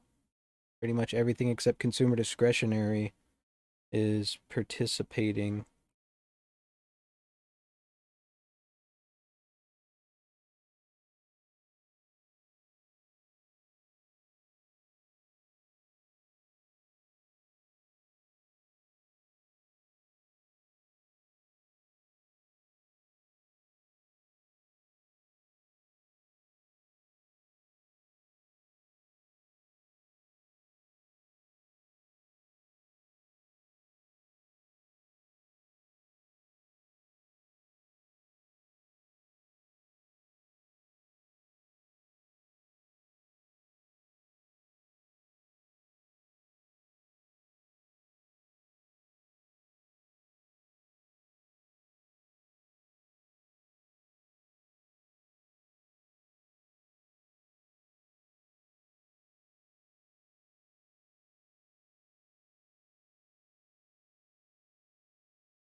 Selling off the half back, mechanical selling off that half back makes sense.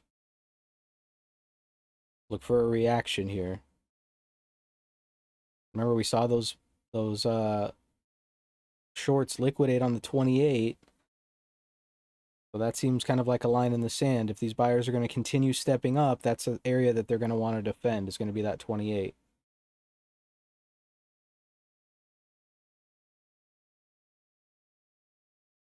The volt is actually picking up here pretty good too. So volume's actually coming in here and increasing.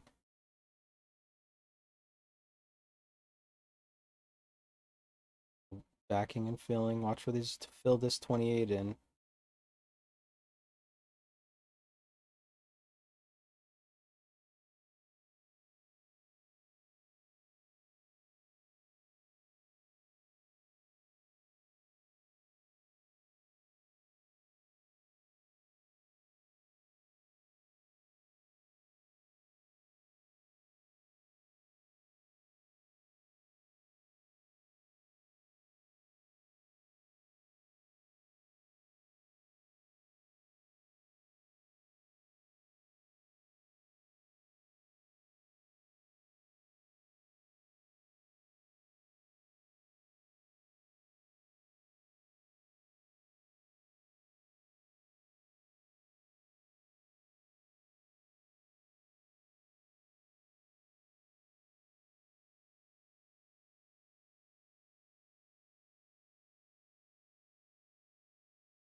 So it still looks like there's a bid trying to step up here. There was a little battle on that 29 right there that the buyers just kind of lost. So they're having to find some buyers.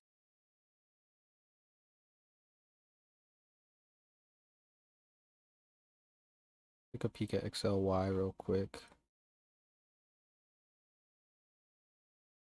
XLY coming off of this low line. Let's see what that is. So XLY looks like it's back testing its breakout level today. Like this, you can see it's kind of came down. It had that level that it had been respecting as resistance, and it came back down to it and bounced off of it now. And the reason I'm looking at XLY is because it's our next consumer discretionary, the next biggest sector after information technology and healthcare. So if we look at XLV, which is healthcare, it's you know, it's trying to get up there too, but it does look like it's just finding buyers a little bit higher and higher.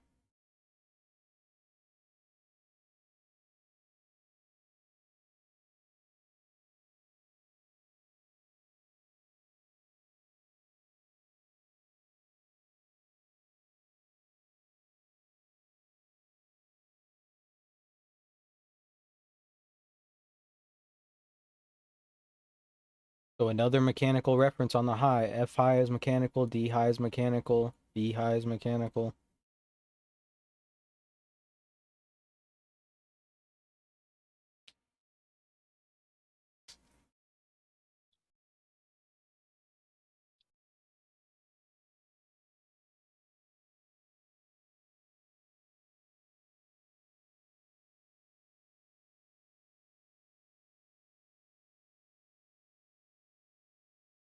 All right, guys. Well, since we're starting to get a little bit slow, I think I'm going to call it here. It is Friday. We did stay on a little bit longer, but time went by kind of fast. We had good conversation today.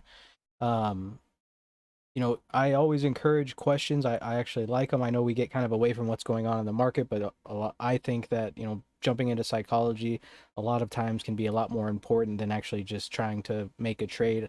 It's all a compound process like we've talked about. So never shy away from asking questions. If you have questions, you know, I don't think any questions are stupid, right? Like they say, just stupid people asking them. No, I'm just kidding. But you know, that's just, you know, that's just something that's going to get the brain spinning and the wheels turning, right? And I was actually, you know, pretty tired before we got on today. I had a pretty decent workout this morning, and then with the dog, taking the dog for a walk, I was actually pretty exhausted and almost didn't want to get on. And you guys made it 100% worth it, and it was a blast. So I appreciate it. Thanks for a great week. You guys have a wonderful day. Make sure that you are managing risk and sticking to your trade plan. And I will see you guys all on Monday. Peace, brother. See you, man. Later.